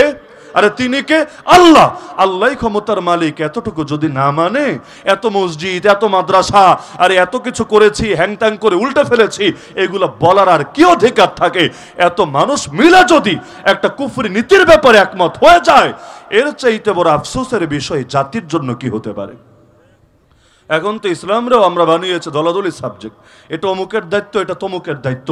অথচ ইসলাম হেফাজতের দায়িত্ব যে নিজের মনে করে না, সে নিজের মুসলিম পরিচয় দেওয়ার অধিকারই তো রাখে না। আজানে বলে আল্লাহ আকবার, ইকামতে বলে আল্লাহ আকবার, নামাজে বলে আল্লাহ আকবার। জন্মের পর দুই কানে শোনানো হয়েছে আল্লাহ আকবার, মরার পর লাশ সামনে রেখে বলা হবে আল্লাহ আকবার। আল্লাহ আকবার মানে কি আল্লাহ ছোট? আল্লাহ আকবার মানে কি আল্লাহ ছোট? আল্লাহ আকবার মানে খালি আল্লাহ বড় না, এটা বললো ভুল অনুবাদ। বড় আরবি হলো কাবীর, আকবার মানে বড় না, কাবীর মানে বড়। আকবার অর্থ কি? আকবার মানে সবার চাইতে বড়, সবার চাইতে বড়। তো যখন বললাম আল্লাহ আকবার, অর্থ কি হচ্ছে? শুধু আল্লাহ বড় না আল্লাহ সবার চাইতে বড়? যখন বললামই আল্লাহ আকবার, আল্লাহ সবার চাইতে বড়। যখন দিলে বসালামই আল্লাহ আকবার, আল্লাহ সবার চাইতে বড়। জন্মের পর মরার পর সব সময় যখন ঘোষণা দেওয়াই হলো আল্লাহ সব চাইতে বড়, তো যেই মুখ দিয়ে বলি আল্লাহ বড়, ওই মুখ দিয়ে কিভাবে বলবো দল বড়, নেতা বড়, দেশ বড়, রাষ্ট্র বড়? সব বড়র চাইতেও যিনি বড় তিনি হলেন আল্লাহ। যার কারণে আল্লাহর জন্য সব ছাড়া যায়, কোনো কিছুর জন্য আল্লাহ ছাড়া যায় না। ইব্রাহিম নবী আল্লাহর জন্য বাপ ছাড়েন নাই, নূহ নবী আল্লাহর জন্য বেটা ছাড়েন নাই, লূত নবী আল্লাহর জন্য বউ ছাড়েন নাই, নবী মুহাম্মদুর রাসূলুল্লাহ সাল্লাল্লাহু আলাইহি ওয়াসাল্লাম আল্লাহর জন্য নিজের দেশ, নিজের নেতা, নিজের আপন চাচা, নিজের আত্মীয় স্বজন, এমনকি কাবা পর্যন্ত ছাড়েন নাই। কোনো কিছুর জন্য আল্লাহরে কিন্তু ছাড়েন নাই। আমার কাবায় থাকা লাগবে, আল্লাহ ছাইরা দিলাম। আমার মক্কায় থাকা লাগবে, আল্লাহ ছাইরা দিলাম। আমার কুরাইশের ভেতর থাকা লাগবে, আল্লাহ ছাইরা দিলাম। এমনটা কিন্তু বলেন নাই। কি হবে কাবায় থেকে যদি সেখানেও আল্লাহরে নিয়ে চলা না যায়? প্রয়োজনে কাবা ছাড়তে হবে। এটাই আল্লাহু আকবারের শিক্ষা, এটাই আমার নবীর আদর্শিক শিক্ষা। তাহলে কোরআন বড় দামি জিনিস না? নবীর উপর নাজিল হলো একটু একটু একটু একটু করে 23টা বছরে। আজকে কি সুন্দর, অনেক বাচ্চা 1 মাসেও কোরআনের হাফেজ হতে পারে। 1 মাসেও। শুধু বাচ্চা কেন? বাচ্চাদের ব্রেন তো তাও শার্প থাকে, শুধু বাচ্চা কেন? আমাদের আকাবির শাইখুল হিন্দ মাহমুদ হাসান দেওবন্দি রহমতুল্লাহ আলী, দারুল দেওবন্দের প্রথম ছাত্র যিনি ছিলেন, ব্রিটিশ বিরোধী জিহাদের সিপাহ সালার বন্দি করে নিয়ে যাচ্ছে তাকে ব্রিটিশ বাহিনী। সাগরেদ নাম বললে সবাই চিনবেন, হোসেন আহমদ মাদানী রহমতুল্লাহ আলী। তিনি চিন্তা করলেন, আমার হুজুরকে এই বুড়া বয়সে জেলে নিয়ে যাবে, একা একা থাকবে কিভাবে? বুড়া মানুষ তো, তার কষ্ট হয়, খেদমতের কেউ লাগে। তিনি তাকে ধরতে আসে নাই, তারপরও স্বেচ্ছায় কারাবন্দী হলেন যাতে করে উস্তাদের খেদমতের সুযোগ মেলে। এখন মাল্টার দ্বীপে নির্বাসনে আছেন, রমজান মাস চলে এসেছে। শাইখুল হিন্দ রহমতুল্লাহ আলীর মনটা খুবই খারাপ। হোসেন আহমদ মাদানী জিজ্ঞেস করছেন, হজরত আপনাকে এত বিষণ্ণ দেখা যাচ্ছে কেন, মন এত খারাপ কেন? তিনি বললেন, দেখো বাহিরে যতদিন ছিলাম প্রতি বছর রমজানে খতম তারাবি পড়তাম, কিন্তু এখন তো নির্বাসনে বন্দী, তুমিও হাফেজ না আমিও হাফেজ না, তাহলে রমজানে খতম তারাবি কিভাবে পড়ি? এই যে একটা নেয়ামত থেকে বঞ্চিত হলাম, এজন্য বড় কষ্ট লাগছে। দিলে লাগারই তো কথা। কেউ কষ্ট পায় পয়সা কমলে, কেউ কষ্ট পায় ইবাদতের সুযোগ হাতছাড়া হলে। তো এখন তার এক কথা শুনে হোসেন আহমদ মাদানী রহমতুল্লাহ বললেন, হুজুর আপনাকে পেরেশান দেখলে আমার ভালো লাগে না, আপনি পেরেশান হয়েন না, ইনশাআল্লাহ আগেও যেমন খতম তারাবি পড়তেন এবারও খতম তারাবি পড়বেন। উস্তাদ বলছে, কি বলো তুমি, তুমিও হাফেজ না আমিও হাফেজ না, আর এখানে ওই ব্রিটিশরা এসে নামাজ পড়াবে? এইটা তো প্রশ্নই আসে না। তাহলে এখানে খতম তারাবি কিভাবে হবে? তিনি বললেন, হুজুর এটা ঠিক আমি হাফেজ না, কিন্তু আপনি যদি দোয়া করেন আল্লাহ চাইলে হয়েও তো যেতে পারি, আল্লাহর কাছে কোনো কিছু অসম্ভব তো না। তো তিনি শুনে আশা পেলেন, বলেন আচ্ছা হতে বললো তো আলহামদুলিল্লাহ, চেষ্টা শুরু করো। এবার সারাদিন কোরআন শরীফ পড়ে আর পড়ে আর পড়ে। রাতের বেলা সারাদিন বসে যতটুকু মুখস্থ করে, রাতের বেলা নামাজের মধ্যেও ততটুকু পড়ে উস্তাদকে শোনানোর চেষ্টা করে। এভাবে একদিন যায় 1 পারা, 2 দিন যায় 2 পারা, 3 দিন যায় 3 পারা। যেতে যেতে রমজান মাসটাও শেষ হলো। হোসেন আহমদ মাদানীও গাইরে হাফেজ হয়ে জেলে ঢুকে আস্ত হাফেজ হয়ে জেল থেকে বের হলো। তাহলে কোরআনকে আল্লাহ কত সহজ করে দিলেন, 1 মাসের মধ্যে সিনায় ঢুকে গেল। অথচ সূরা তাওবা খুললে 10 নম্বর পারা 10 নম্বর পৃষ্ঠায় একটা আয়াত দেখবেন, ওয়াকালাতিল ইয়াহুদ উযাইর ইবনুল্লাহ, ইহুদিরা বলেছিল উযাইর হলো আল্লাহর পুত্র। নাউজুবিল্লাহ, আল্লাহর জন্ম দেওয়া পুত্র। কেন, কিসের ভিত্তিতে? তাফসীর খুললে দেখবেন, যখন ইহুদিদের উপর একবার চরম হামলা হয়েছিল, এমনকি মসজিদে আকসা ওই সময়ে তো তাদের দখলে ছিল, ব্যাপক হত্যাযজ্ঞ ঘটানো হলো, যেখানে যেখানে তাওরাতের কপি পেল সব পুড়িয়ে ছাই করে দিল, সব একটা কপিও বাকি রাখলো না। অবশেষে যখন যুদ্ধ শেষ হলো, হাতে গোনা কিছু ইহুদি জানে বাঁচলো। এবার তো বড় পেরেশান, ধর্মগ্রন্থ নাই তো ধর্মের কি হবে? কারণ ধর্মগ্রন্থ যদি না থাকে, কোনটা আসল ধর্ম আর কোনটা ধর্মের নামে জালিয়াতি আলাদা কিভাবে হবে? আজকালও ইসলামের নামে বহুত ভণ্ডামি চলে নাকি চলে না? খালি সিলেটে চলে, খালি চিটাগাঙ্গে চলে, রাজশাহীতেও চলে না? পুরো বাংলাদেশে, পুরো দুনিয়ায় ইসলামের নামে চলে। কারণ নবী তো বলেছেন, দল হবে তার উম্মত কয়টা? 73টা। জান্নাতে যাবে কয়টা? মাত্র একটা। জাহান্নামে যাবে কয়টা? 72টা। তাহলে ইসলামের নামে কি পরিমাণ ভণ্ডামি হবে? নবী তো বলেছেন তার যুগে। তো কোনটা জান্নাতি দল, কোনটা জাহান্নামী দল আলাদা করব কিভাবে? এটা আমার চাপড় জোর দিয়ে সাব্যস্ত হবে না আপনার চাপড় জোর দিয়ে?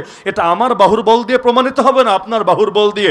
না, চাপড় জোর দিয়ে আর পেশি শক্তি দিয়ে কোনটা হক কোনটা বাতিল এটা আলাদা করা যাবে না। বরঞ্চ এটা আলাদা করতে হবে কোরআন দিয়ে, সুন্নাহ দিয়ে, আমার নবীর জীবন আদর্শ দিয়ে। এজন্যই তো আমার আল্লাহ কোরআনের প্রতিটা আয়াতকেও হেফাজত করেছেন। আমার আল্লাহ আমার নবীর জীবনের প্রতিটা আদর্শ এবং শিক্ষাকেও হেফাজত করেছেন। ইহুদিরা পেরেশান, তাওরাত নাই, তাওরাত নাই। এখন কি হবে? আমাদের ধর্মই তো দুদিন পর বিকৃতির কবলে পড়বে। তখন একজন দাঁড়িয়ে বলল, না না না না, তোমরা এত পেরেশান হও না, আমি যা যা বলি তোমরা লিখতে থাকো। সে বলতে শুরু করলো, তারাও লিখতে শুরু করলো। বলতে বলতে বলতে এক পর্যায়ে তার বলা থামলো, সবার লেখাও থামলো। এবার বলল, তোমাদের পণ্ডিতদেরকে দেখাও তাওরাত আবারও লেখা হলো কিনা। পণ্ডিতরা দেখে অবাক, আরে কিভাবে পসিবল, কিভাবে সম্ভব? তারা বলল, আরে তুমি কে? কোন মানুষ? তুমি তো নবী না, নবী মুসাও না, নবী হারুনও না, তুমি নবী না। তাহলে কোন মানুষের পক্ষে আসমানি কিতাব নবী না হয়েও মুখস্থ রাখা কিভাবে সম্ভব? ও বুঝেছি, তুমি হলো আল্লাহর বেটা। আল্লাহ তোমার জন্ম দিয়ে পাঠিয়েছে যাতে তার ধর্মগ্রন্থটা হারানোর পরে আবারও নতুন করে সেটা হেফাজতের ব্যবস্থা করতে পারে। ইহুদিরা এখন এই আকীদায় লিপ্ত হয়ে গেল। উজায়ের, উজায়ের কোনো নবীর নামও না, নবীও না, কিন্তু তারপরে বলতে শুরু করলো উজায়ের কোনো মানুষ না, আল্লাহর পুত্র, আল্লাহ তাআলার বেটা। আল্লাহ তাআলা জন্ম দিয়ে পাঠিয়েছেন তাওরাত হেফাজত করতে। আমি চিন্তা করি আয়াতটা পড়লে একজন হাফেজ সাহেব দেখে অবস্থা, একজন হাফেজ দেখে অবস্থা, অথচ রাজশাহীর বুকে তাও নাকি এগুলো কি ওই পুলিশের কোয়ার্টার, তাই না? আসার সময় জিজ্ঞেস করলাম এত বড় বড় বিল্ডিং কি? বললো পুলিশের কোয়ার্টার। আমি বললাম যাক মাশাআল্লাহ, জায়গা মতো এসেছি। তাহলে পুলিশদের সাথে তো আমাদের বিশেষ মহাব্বত আছে। এখন উপর থেকে আদেশ আসছে না, তাই হয়তো দেখলে সালাম দিবে। উপর থেকে এখন আদেশ আসলে হাত করা নিয়ে সবার আগে এগিয়ে আসবে। আবার আমাদের কাছে দোয়া হচ্ছে তো রমজানে, রমজানে রমজানে তো বন্দী হয়েছে, আর আরেক রমজানে বের হয়েছি একটা বছর। দেখলে বলতো হুজুর রোজা রমজানের দিন বদদোয়া টদ্দোয়া দিয়েন না, কি করব বলেন? আমরা তো হুকুমের গোলাম, উপরের আদেশ। আপনারা একটু করা করা কথা না বললে পারেন না, এটা বলতো। আমি বললাম দেখেন, আপনাদেরও যেমন উপর আছে আমাদেরও উপর আছে। আপনার কাছে আপনার উপরওয়ালার আদেশের দাম আছে, আমার কাছে সব উপরওয়ালার উপরওয়ালা যিনি তার আদেশের দাম আছে। আপনি যেমন আপনার উপরওয়ালার আদেশ মানার জন্য প্রয়োজনে আমার বুকে গুলি চালাতে পারবেন, আমিও আমার উপরওয়ালার আদেশ নির্দেশ রক্ষা করার জন্য প্রয়োজনে নিজের বুকও পেতে দিতে পারবো। আপনারাও চাকরি করেন, আমরাও গোলামি করি। আর গোলামির চাকরির চাইতেও বড় বিষয়, তাই না? চাকরি তো মনে চাইলে ছাড়াও যায়, গোলামি তো আর ত্যাগ করার সুযোগ নাই। আমরা আল্লাহর চাকরিজীবী না, আমরা কি? আমরা কি আল্লাহর গোলাম? मेरी जिंदगी का मकसद तेरे दीन की सरफराजी, मैं इसीलिए मुसलमान, मैं इसीलिए नमाजी। कुराনের ভাষায় বললে ইন্না সালাতি ওয়া নুসুকি ওয়া মাহইয়ায়া ওয়া মামাতি লিল্লাহি রাব্বিল আলামিন। আজকাল দেখেন না কোন কোন ফাজিল বলে ইসলামের এইটা ভালো লাগে না, ওইটা মানি না। কোন কোন নারী বলে আরে আমার বডি আমার চয়েস। এখানে হুজুররা আবার কথা বলার কি অধিকার রাখে? এজন্য একটা ট্যাগ লাগায় দেখবেন পত্রিকায়, ওয়াজ মাহফিলে নারী বিদ্বেষের চর্চা হয়, বলে না? অথচ যেই পরিমাণ নারীর ফজিলত ওয়াজে বয়ান হয়, দ্বিতীয় কোনো জায়গায় এত নারী নিয়ে আলোচনা হয় না। মায়ের ওয়াজ, মায়ের হক ওয়াজ থেকে যেই পরিমাণ শুনেছেন, দ্বিতীয় কোনো জায়গা পারলে আমারে বলেন যেখান থেকে অর্ধেক পরিমাণ শুনেছেন। এত কথা বলার পরেও বলে ওয়াজ মাহফিলে নাকি নারী বিদ্বেষ, নারী বিদ্বেষ। এইটা বলবে না শাহবাগী বিদ্বেষ, এইটা বলবে না ওই সমস্ত দুশ্চরিত্রাদের বিদ্বেষ, না, নারী বিদ্বেষ। ওরাই নারীদের প্রতিনিধি সেজে বসে আছে। তো এই নারী বিদ্বেষের চর্চা হয়, বলে না কি বলে না? দলিল কি? হুজুররা কেন ওদের পোশাক নিয়ে কথা বলবে? হ্যাঁ, ওরা আমাদেরটা নিয়ে বলতে পারবে, ওরা আমাদেরটা নিয়ে টিটকারি মারতে পারবে, সমস্যা নাই।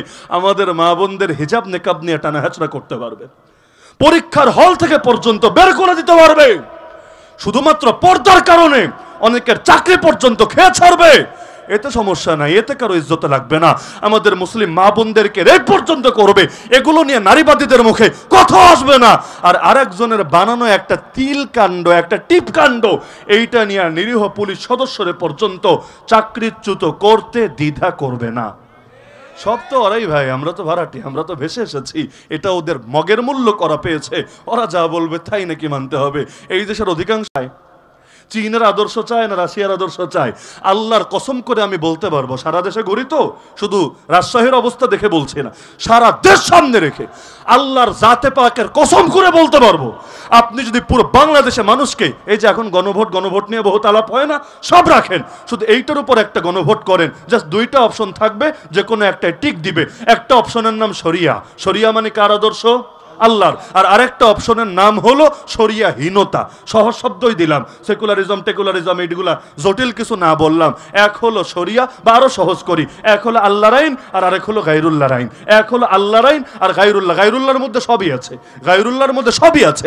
আমার বাপও যদি আমারে বলে নামাজ পড়তে পারবি না, এটাও গায়রুল্লাহর আইন। আমার বউ যদি আমারে বলে দাঁড়িয়ে রাখতে পারবি না, এটাও গায়রুল্লাহর আইন। তো জাস্ট দুইটা অপশন দিবেন, রাজশাহীবাসী, সিলেটবাসী, নওগাঁবাসী, চাপাইবাসী, তোমরা কি চাও? তোমরা কি আল্লাহর আইন চাও নাকি তোমরা গায়রুল্লাহর আইন চাও? বাস টিক দেওয়ার অপশন। আমি আল্লাহর জাতে পাকের কসম করে বলতে পারবো, এই দেশের অধিকাংশ মানুষ গায়রুল্লাহর পক্ষে অবস্থান নেবে না, আল্লাহর আইনের পক্ষে অবস্থান নেবে। এমনকি কেউ যদি আমাকে বলে না আপনি মিথ্যা বলছেন, প্রকাশ্যে চ্যালেঞ্জ দিলাম, তাহলে গণভোটের আয়োজন করো, মিথ্যা প্রমাণ করো যে আমরা মিথ্যা বলছি। বাস্তবে এই দেশের মানুষ ঠিকই শরিয়ত চায়, তাদেরকে দেওয়া হয় না। ভাই, ইসলামের পক্ষে যে জাগরণ শুরু হয়েছে, কিসের বাংলাদেশ, আমেরিকায় পর্যন্ত দেখেন ট্রাম্পের ফাইজলামি আর কামে দেয় না। এটা কোনো প্রার্থীর নিজস্ব যোগ্যতা না, উগান্ডা থেকে উড়ে এসে জোরে বসেই নিজের সব উল্টে ফেলেছে, বিষয়টা এমন না। এটা হলো সারা দুনিয়ায় এই যে আল্লাহ তাআলা একটা গণজাগরণ তৈরি করে দিয়েছেন এই জেনারেশনের মধ্যে, বিশেষ করে এই যে আরবান মিডল ক্লাসের মধ্যে, বিশেষ করে যারা সচেতন, যারা পড়ালেখা করে, যারা অনলাইনেও বিচরণ করে, এদের মধ্যে ইসলাম নিয়ে জানার, ইসলামের ব্যাপারে যে আগ্রহ তৈরি হয়েছে, এর ফলাফলই এটা। এমনকি অনেক পাগলরা এই জেনারেশনটা বুঝতে পারছে না। পাগলরা বুঝবে কেমনে? পাগলিরাই তো বোঝে না বলেই তো রাজাকার শব্দ দিয়ে গালি দিল। দেশে কি গালির আকাল পড়েছিল? গালি ভুলে গেলে কত বলাবান আছে, কত গালি টালি জানে। দু একজনের কাছ থেকে এক সপ্তাহ বা একদিনের একটা সংক্ষিপ্ত কোর্স করে নিত, দু একটা সেশন করে নিত না, গালিটা দিতে গিয়ে এমন গালি দিল, বোঝে নাই। এই প্রজন্ম ভিন্ন জিনিস রে ভাই। এখনের বাচ্চা যারা পালেন এরা বুঝবেন, প্যারেন্টিং নিয়ে যত বই পড়েন, বাংলা, ইংলিশ, আরবি, সব ডাব্বা মারবে, আপনার সব বিদ্যা ডাব্বা মারবে। আপনার বাচ্চারে মানুষ করতে গেলে দেখবেন কোন জেনারেশন রে ভাই, জন্মের পরেই অটো গেম খেলা শিখে গিয়েছে। আপনি মোবাইলে ডাইনবাম বুঝেন না, ও একদম নারী নক্ষত্র কলকাঠি বের করে ফেলেছে। 10 বছর 12 বছরের বাচ্চা পর্যন্ত আজকাল হ্যাকিং করে। ও হ্যাকিং ঠিকভাবে বানান করতে পারবে কিনা ওইটা নিয়ে সন্দেহ হবে, অথচ হ্যাকিং করে দুনিয়া উল্টে ফেলছে। এমনকি বাচ্চাগুলোরে মায়ের দিলে আগে তো আমাদেরকে ওই যে উস্তাদরা, আমাদের যেই সময় আমরা পড়ালেখা করেছি, উস্তাদদেরকে এসে অনেকে বলতো, হুজুর পোলাটা দিয়ে গেলাম, গোস্তগুলা আপনার হাড্ডি আমার ফেরত দিলেই হবে। মানে বুঝেছেন, মারতে পুরা গোস্ত প্রয়োজন ঝরায় ফেলান, সমস্যা নাই, হাড্ডিগুলো ফেরত দিলেই হবে। অথচ এখনকার বাচ্চাগুলোর মাইট দেওয়া লাগবে না, খালি হাত এমনি দেখালেই একদম মুখটুক ফুলায় দেখবেন কি অবস্থা করে রেখেছে। বাচ্চাদের সাইকোলজি তো আলাদা। আসার খেয়ে পড়লেও দেখবেন প্রথমেই কাঁদে না। রাজশাহীর বাচ্চা ভিন্ন হতে পারে, আমি জানি না, কিন্তু দেখবেন আসার খেয়ে পড়লে প্রথমে কাঁদে না, আগে ডাইন বাম দেখে কেউ দেখে ফেলেছে কিনা, কারণ নজরে পড়েছে কিনা। যদি দেখে না, কেউ দেখে নাই, আরে হুদাই কান্নাকাটি করে লাভ নাই, ঝাড়াটারা দিয়ে সুন্দর হাঁটা দিবে। যদি দেখে কেউ দেখে ফেলেছে, আরো যদি সঙ্গে সে বলে হায় হায় হায়, হলোটা কি, এই ব্যথা পাস নাই তো, দেখবেন ভ্যা করে এমন কান্না শুরু করেছে, আসমান জমিন পুরো মাথায় তুলে ফেলেছে। তো জেনারেশন বোঝা অনেক জটিল জিনিস, বিশেষ করে আমরা যারা শিক্ষকতা করি, আমাদের জন্য এটা একদম ফরজ পর্যায়ে থাকে। কারণ জেনারেশন না বুঝলে মানুষ বানাতে গিয়ে লাস্টে আর অমানুষ হবে। তা আজকের দুনিয়ায় এই যে জেনারেশন, অনেক বুড়ারা বুঝতে পারছে না, এজন্য অনেকে ভাবে শরীয়তে গালিগালাজ কইরা, আলেম ওলামা জেলে ভইরা ইসলামের বিরুদ্ধে অবস্থান নেওয়া ছক্কা মাইরা দিবে, অথচ জানে না ওদেরকে পাবলিক ছক্কা মারার জন্য রেডি হয়ে আছে। মানুষ এখন এমন, আপনারা গালি দিলে আপনি চুপ থাকেন, দেখবেন মানুষ এমনভাবে আপনার প্রতি সিম্প্যাথি দেখিয়েছে যেটা কোটি টাকা ব্যয় করে আপনি আদায় করতে পারতেন না। এটাই বাস্তবতা, এটাই বাস্তবতা। আমার কাছে মনে হয় এগুলো কারো অর্জন না, এটা আমার রবের ফয়সালা। বান্দার কোনো কিছু দিয়ে কিছু হয় না, বাকি সব তো উসিলা, বাকি সব তো উসিলা। মূলত সব করেন কে? তা আল্লাহ তাআলা চাচ্ছেন আগামীর বিশ্বটা ইসলামের বিশ্ব হোক। ওই যে বলেছিলাম, এখন অনেকে তো ভাব ধরবে আমি চাই না, আমার পোশাক যেমন মনে চাই তেমন পরবো, এটা আমার শরীর। দেখেন না, পোশাক তো পোশাক। কেউ কেউ তো বলে আমরা শরিয়া চাই না। আরে ভাই, তুমি চাওয়ার কে আর না চাওয়ার কে? তুমি কে আগে বলো না।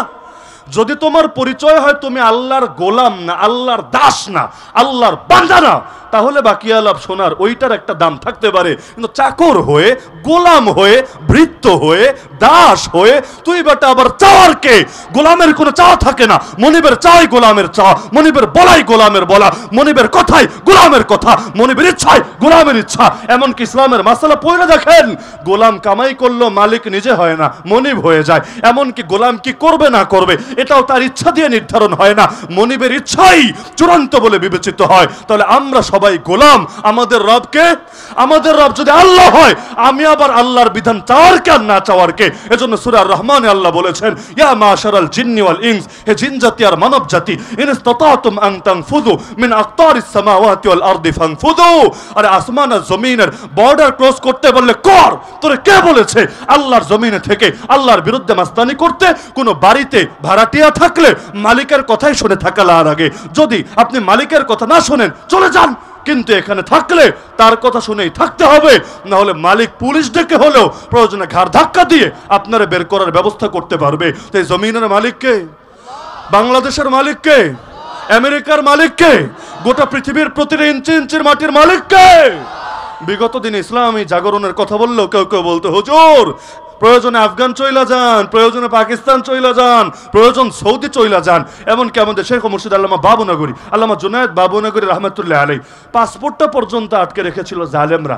আর কতবার যে বলেছে, কতবার, হুজুর আফগানিস্তান চইলা যান, এই দেশে বইসে এই সমস্ত ইসলামের কথা বইলেন না। আমি কয়েকবার, বিশেষ করে না হলে আমার 3 বার মনে পড়ে, আমি জিজ্ঞেস করেছিলাম, হুজুর আপনাকে যে আফগানিস্তান যেতে বললো পাসপোর্ট দিয়েছে? বললো না বাবা এখনো দেয় নাই। আমি বললাম এটা কোনো কথা হইলো? খালি ডায়লগ মারে আফগানিস্তান চইলা যান, তাহলে পাসপোর্ট দিয়ে ভিসা লাগায় দে, এরপর নয়তো বললে সাজে পাসপোর্টটাও আটকায় রেখা বলে আফগানিস্তান চলে যান। কেন কেন আফগানিস্তান চলে যাবে কেন? এই দেশের মালিককে। তাহলে আল্লাহ যদি এই দেশের মালিক হয়, তাহলে আফগানিস্তান গিয়ে আবার আল্লাহর কথা বলা লাগবে কেন? বাংলায়ও আল্লাহ, আফগানিস্তানেও আল্লাহ, টার্কিতেও আল্লাহ, মালয়েশিয়াও আল্লাহ, আমেরিকাও আল্লাহ। পৃথিবীর প্রতিটি ইঞ্চি ইঞ্চি মাটির মালিক যদি আল্লাহ হয়, আল্লাহর জমিন, আল্লাহর বান্দা আল্লাহর কথা বলবে স্বাধীনভাবে। এই অধিকার বান্দাকে, গোলামকে, চাকরকে আল্লাহ নিজে দিয়েছে। কারো যদি ভালো না লাগে সে চলে যাবে পৃথিবীর বাইরে। শুধু এপার থেকে ওপারে না, এপার থেকে ওপারে না, এপার থেকে ওপারে গেলে কি হবে? চলে যাবে আমার আল্লাহর রাজত্বের বাইরে। এরপর সেখানে গিয়ে যা মনে চায় তা বলবে। যদি আল্লাহর রাজত্বে থাকে, আল্লাহর খেয়ে পড়ে বাঁচে, আল্লাহটা মেনেই থাকা লাগবে, না হলে সে আল্লাহ দ্রোহী বলে সাব্যস্ত হবে।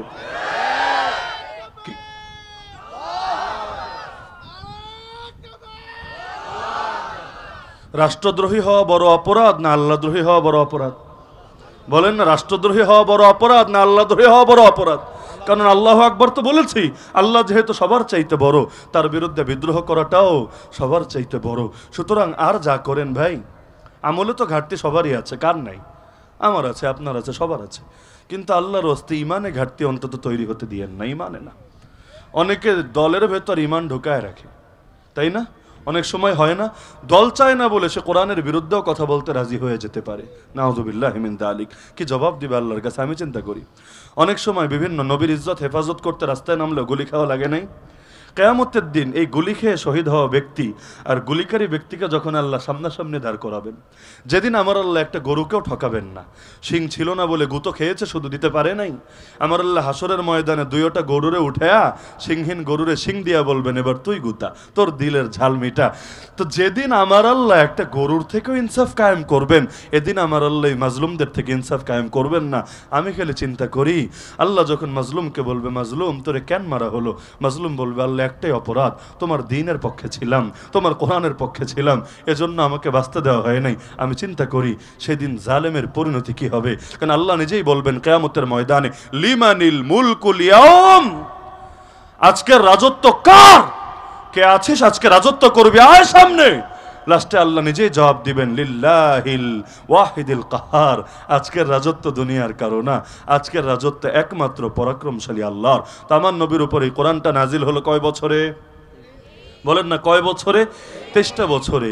কত কষ্ট হলো আমার নবীর প্রতিটা আয়াত নাজিল হওয়ার ক্ষেত্রে।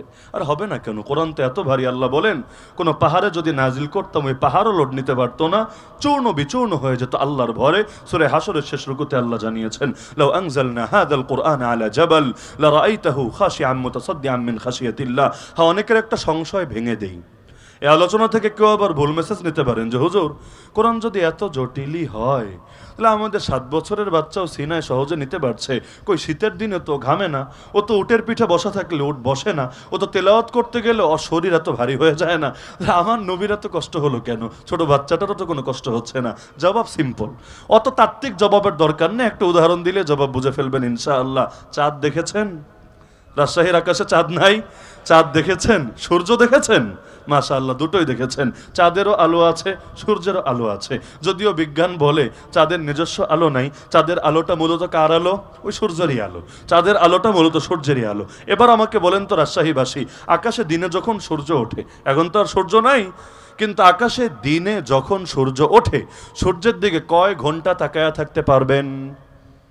হুজুর আমাদের চোখ মজবুত, আমরা 2-4 ঘন্টা তো পারবো ইনশাআল্লাহ। কয় ঘন্টা পারবেন? আচ্ছা, ঘন্টা বাদ দিলাম, কয় মিনিট পারবেন?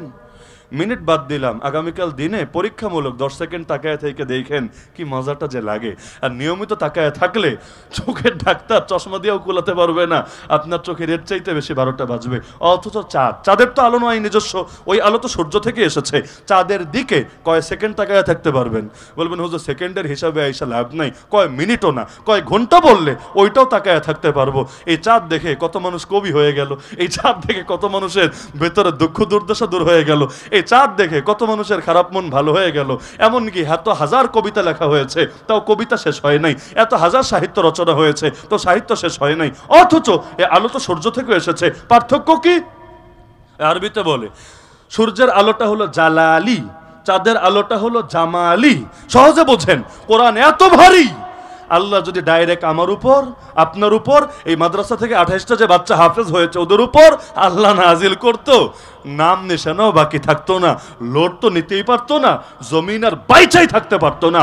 কিন্তু আল্লাহ যখন সেটা আমার নবীর উপর দিল, নবীর মাধ্যমে ফিল্টারিং হয়ে যখন আমাদের পর্যন্ত আসলো, ওই চাঁদ আর সূর্যের মতো। কোরআন খুললেও দেখবেন আমার নবীকে আল্লাহ চাঁদ বলেছেন, চাঁদ। ওয়া সিরাজাম মুনীরা, ইয়া আইয়ুহান নবী ইন্না আরসালনাকা শাহিদান ওয়া মুবাশশিরান ওয়া নাযীরা ওয়া দাঈয়ান ইলাল্লাহি বিইذনিহি ওয়া সিরাজাম মুনীরা। সিরাজাম মুনীরা দুইটা তাফসীর হয়, এর মধ্যে একটা তাফসীর হলো সিরাজ মানে চাঁদ, আর মুনির অর্থ আলো বিতরণকারী, আলো বিকিরণকারী চাঁদ। তো আমার নবীকে সূর্য না বলে চাঁদ কেন বললেন? কারণ ওই সূর্যেরটা যেমন নিতে পারে না, কিন্তু চাঁদ হয়ে যখন আসে চোখের নিতে কোনো কষ্ট হয় না।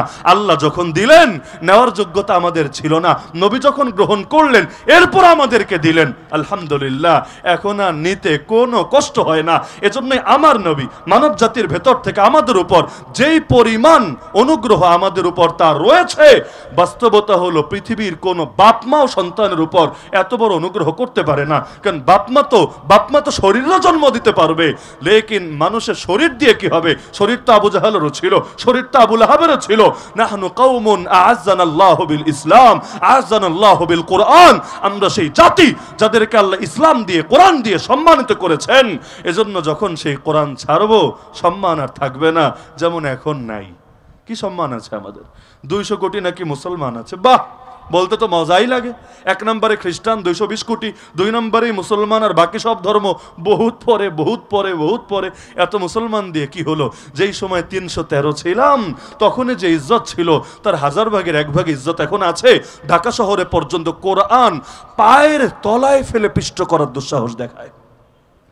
আমার নবীরে নিয়মিত গালিগালাজ করা হয়, এমনকি আমাদের প্রথম কেবলা 70 বছরের বেশি সময় ধরে ইহুদিবাদীদের দখলে রয়ে যায়।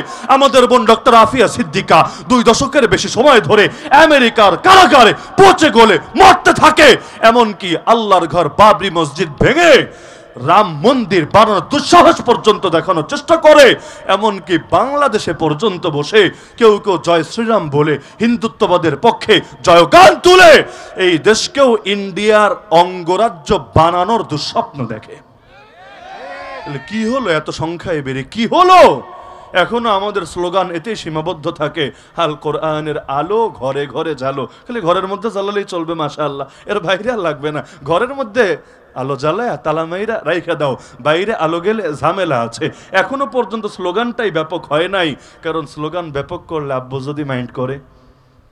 বাস্তবতা এটা নাকি এটা না? আল্লাহ আমাদেরকে ভণ্ডামি থেকে হেফাজত করুন। সব কথার মূল কথা, আল্লাহ কত সহজ করলেন আমাদের জন্য। আর একটা উদাহরণ দেই, সেই উদাহরণের সঙ্গে প্রাসঙ্গিক। তাওরাত নিয়ে একটা উদাহরণ তো দিলাম। জাবুরের নাম শুনেছেন? জাবুর নাম শোনেন নাই? তাওরাত, জাবুর, ইনজিল নামগুলো তো শোনার কথা। জাবুর দিয়েছিলেন আল্লাহ কোন নবীকে? দাউদ আলাইহিস সালামকে। আতাইনা দাউদ জাবুরা। দাউদ নবীর ছেলের নাম কি? সুলাইমান আলাইহিস সালাম। তার আল্লাহ আলাদা কোনো কিতাব দেন নাই, বাপের কিতাবই তিনি প্রচার করতেন, জাবুরের প্রচারক ছিলেন। একদিন, লম্বা ঘটনায় যাচ্ছি না, শুধু মূল পয়েন্টে ফোকাস করছি।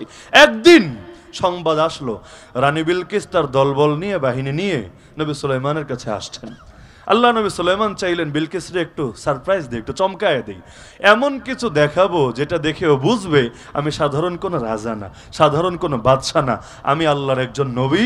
আমার সঙ্গে টক্কর দেওয়া ও কেন আর 14 গোষ্ঠীরও সাধ্যের কথা না। নবী চাইলেন কি দিয়ে দেওয়া যায়? রানী বিলকিসের একটা সিংহাসন ছিল, খুবই নাম করা। থাকে না এক এক দেশে এক একটা কোহিনূর পাথর যেমন খুব নাম করা, ওরকম ওই জামান রানী বিলকিসের সিংহাসন খুবই দামি, খুবই নাম করা।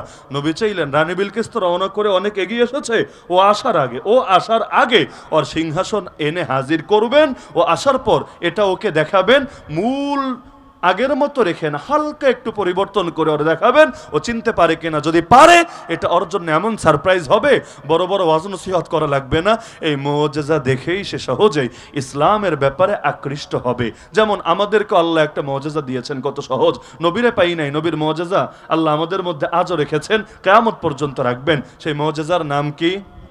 আমার নবীর সবচাইতে বড় মুজিজা চাঁদ 2 টুকরা হওয়া না। আমার নবীর সবচাইতে বড় মুজিজা আঙ্গুল থেকে পানি প্রবাহিত হওয়া না। আমার নবীর সবচাইতে মুজিজা আলী রাদিয়াল্লাহু আনহু চোখে থুতু দিয়েছেন আর চোখ ভালো হয়ে গিয়েছে, সেটা না। আমার নবীর সবচাইতে মুজিজা আবু বকরকে সাপে কামড়িয়েছে, থুতু লাগিয়ে দিয়েছেন, সুস্থ হয়ে যাওয়া না। আমার নবীর সবচাইতে বড় মুজিজা ঘর ঘেরাও করেছে, হেঁটে চলে গিয়েছেন, এটা না। আমার নবীর সবচাইতে বড় মুজিজা রাতের সামান্য সময়ে মসজিদে হারাম থেকে মসজিদে আকসা হয়ে একদম রবের সঙ্গে কথাবার্তা বলে আবার ফিরে এসেছেন, এটা না। আমার নবীর সবচাইতে বড় মুজিজাই হলো কোরআন, যেটা নবী নিজেই স্পষ্ট বলেছেন, মা মিন নাবিয়্যিন ইল্লা উতিয়া মিনাল আয়াতি মা মিথলুহু আমানা আলাইহিল বাশার আলা ইন্নী উতিতুল কোরআন। আমার নবী স্পষ্ট বলেছেন। তো এখন আল্লাহ তাআলা নবীরে দেখার তৌফিক না দিলেও সেই মুজিজা কিন্তু দেখার তৌফিক দিয়েছেন, যার কারণে চাঁদ 2 টুকরা হতে দেখে কয়জন কালেমা পড়েছে। আর কোরআন দেখে দুনিয়ার বুকে কত হাজার না কত লাখো লাখো বেঈমানও মুসলমান হয়েছে। এমনকি যে ওমর নবীর কল্লা কাটতে বের হয়েছে, কোনো হুজুরের ওয়াজ লাগে নাই, কোনো তবলিগকারীর তবলিগ লাগে নাই, কোনো পীর সাহেবের আলাদা মেহনত লাগে নাই, সিরফ কোরআনের আয়াত পড়েই মুসলমান হতে রেডি হয়ে গেছে। এত বড় মুজিজা আল্লাহ দিয়েছেন। তো এখন নবীর কাছে তো আছে জাবুর, নবী সুলাইমান আলাইহিস সালামের কাছে জাবুর। তো তিনি চাইলেন ওরে একটা স্পেশাল ভাবে চমকে দিবেন। তিনি তার রাজদরবারে যারা আছে জিজ্ঞেস করলেন, এই শোনো, আমি চাই রানী বিলকিসের সিংহাসন এখানে আনতে, কে এনে দিতে পারবা বলো? তো এই প্রস্তাব দিলে মানুষ আগে রাজি হবে না জিন আগে রাজি হবে? এটা তো বোঝেনি। আর নবী সুলাইমান তো খালি মানুষের রাজা না, মানুষ তো আছেই, খালি ছোট একটা দেশেরও না। ফেরাউন মিশরের বাদশা, নমরুদ এক দেশের বাদশা, অপরদিকে নবী সুলাইমান সারা দুনিয়ার বাদশা। শুধু দুনিয়াই শেষ না, জিনের বাদশা, পাখির বাদশা, পিঁপড়ার বাদশা, বাতাসেরও বাদশা। বাতাসও তার কথা শোনে, তাজরি বিআমরিহি রুখাআন হাইসু আসাব। এমনকি সব বাদ দেন, শয়তানেরও বাদশা। ওয়া শায়াতিনা কুল্লা বান্নাইন ওয়া গাওয়াত। শয়তানদের বলে, এই যা সমুদ্র থেকে মুক্তা নিয়ে আয়, ওইটা পর্যন্ত এনে হাজির করে। কি ক্ষমতা আল্লাহ তাআলা তাকে দিয়েছিলেন, কি আজীব ক্ষমতা। তো এখন তিনি যখন বলেন, কে আছো রানী বিলকিসের সিংহাসন হাজির করবা, আমি যদি আপনাদের বলি কে আছো নিজের জায়গায় বৈশা থাইকা মাইকে সুইচ অফ করবা, কে রাজি হতে পারবেন? কে? কিন্তু 2-4টা জিন যদি থাকে আপনাদের চিবায় চাপায়, থাকতেই পারে। ওয়াজ মাহফিলকে খেলে মানুষ শোনে, জিন শোনে না? শুনতেই তো পারে, স্বাভাবিক ব্যাপার। ওদেরও তো ওয়াজের দরকার আছে, ওদেরও তো পড়ালেখার দরকার আছে। তো এখন আমি যদি বলি কোনো জিন যদি থাকে, দেখা যাবে হয়তো হাত লম্বা করে দিয়েছে, ওইখান থেকে এখানে সুইচ ঠিকই অফ করেছে। তো নবী বললেন, কে আছো? রানী বিলকিসের সিংহাসন আনবা। কোরআনে আছে 19 নম্বর পারা সূরা নামলের আয়াত, ক্বালা ইফরিতুম মিনাল জিন। ইফরিত মানে হলো বিশাল দেহি জিন, সহজে বোঝার জন্য বলতে পারি দৈত্য জিন। ক্বালা ইফরিতুম মিনাল জিন, এক দৈত্য জিন দাঁড়ায় বলল, আনা আতিকা বিহি ক্বাবলা আন তাকুমা মিন মাকামিক। হে নবী সুলাইমান, এই যে বৈঠকে আপনি বসেছেন, বৈঠক শেষ করে ওঠার আগেই আমি রানী বিলকিসের সিংহাসন এনে হাজির করব। খুব খারাপ অফার না। বৈঠক কয় মিনিটে চলবে? 10 মিনিট, 20 মিনিট, আধা ঘন্টা, এর মধ্যে এনে হাজির করবে। তাহলে এটাও তো বিশাল ব্যাপার না? আসলেই তো বিশাল একটা ব্যাপার। তো এখন সাথে এটাও জোরে দিল, ইন্নী আলাইহি লাকাউইয়ুন আমিন। ভাইবেন না মিথ্যা কথা বলছি, আমি এ ব্যাপারে পরিপূর্ণ ক্ষমতাবান এবং পরিপূর্ণ আমানতদার। মানে আমি শুধু চাপা মারছি না, চাপা না। যা নির্বাচনের আগে বলবো, দেশ চালাবো মদিনার সনদ দিয়ে। এরপর বলবো, আরে আমার কি এই হ্যাডম আছে? আমার দলের নেতা কর্মীরাই তো তাহলে আমার বিরুদ্ধে বিদ্রোহ করবে। এজন্য যদিও বলেছিলাম মদিনা সনদ, আপাতত বইঝা নাও দিল্লি সনদ। এরকম কোনো ব্যাপার স্যাপার তো আর নাই। সে তো আর মিথ্যা বলবে না। সে বললো যে আমার এই ক্ষমতা আছে, আমি যা বলছি সেইটাই আনবো। এমন না সিটি গোল্ড আইনা অরিজিনাল গোল্ড বইলা চালায়া দিব, আনবো সিটি গোল্ড, এরপর বলবো এটা হলো 24 ক্যারেটের খাঁটি সোনা। না, এমন না। ওই রানী বিলকিসেরটাই আনবো, অন্য কোনোটা না। এবং আমার আমানতদারি আছে, আমি বাটপারি করব না। তো নবী কিন্তু চাইলে রাজি হতে পারতেন না? নবী বললেন, না, এত দেরি করলে হবে না, আরো দ্রুত চাই। জিন ফেল। এবার এক মানুষ দাঁড়ালো। কেমন মানুষ? আল্লাহ তার নাম বলেন নাই। আল্লাহ তাআলা শুধু তার গুণ বলেছেন। গুণ। ব্যক্তির নাম বড় না গুণ বড়? আরে নাম বড় না গুণ বড়? নাম হলো লাল মিয়া, চেহারা হলো কাইল্লা। তো নাম দিয়া কি হবে রে ভাই? এজন্য বাংলায় বলে না, বৃক্ষ তোমার নাম কি, ফলে পরিচয়। স্বাভাবিক ব্যাপার। তো এখন আল্লাহ নাম বলেন, গুণ বললেন। কি গুণ? ক্বাল আল্লাযী ইনদাহু ইলমুম মিনাল কিতাব। এবার সে দাঁড়িয়ে বলল, যার কাছে রয়েছে কিতাবের ইলম, যার কাছে রয়েছে কিতাবের ইলম। কোন কিতাব? কোরআনের? না, কোরআন তো আসেই নাই, আমার নবীও তো তখন আসেন নাই। তাহলে কোন কিতাব? ওই জামানার আসমানি কিতাবের নাম জাবুর। আমরা বলেন জাবুরের দাম বেশি না কোরআনের দাম বেশি? জাবুরের দাম বেশি না কোরআনের দাম বেশি?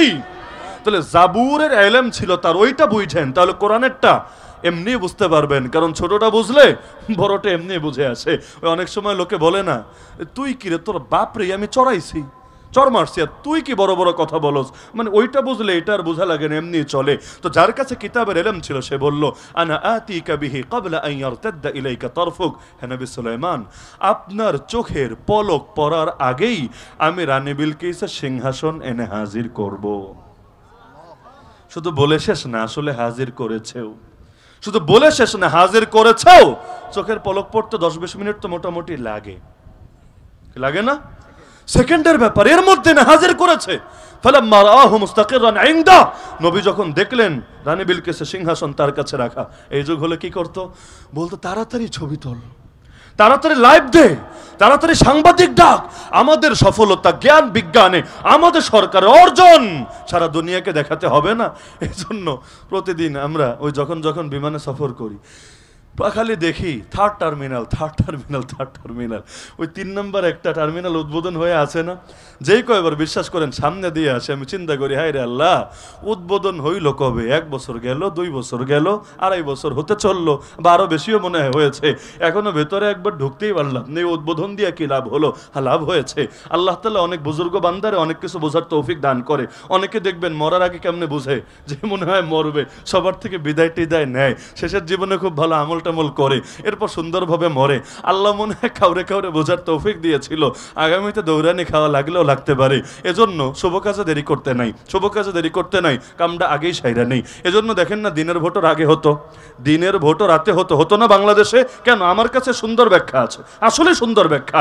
কারণ আল্লাহ তাআলা দুনিয়ার সবচেয়ে নিকটবর্তী আসমানে নেমে আসেন কখন?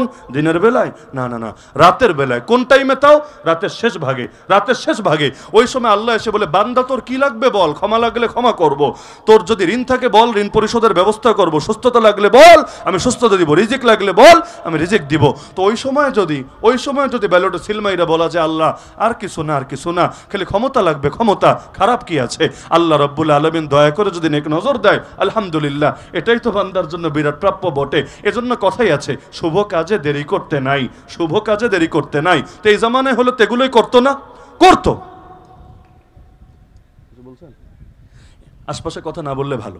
এই জামানায় হলে এগুলোই করতো, কিন্তু নবী সুলাইমান এই জামানায় হলে করতো। আরেকটা উদাহরণ দেই, আমার কথাই কষ্ট পাবেন, এটা সমস্যার কিছু না।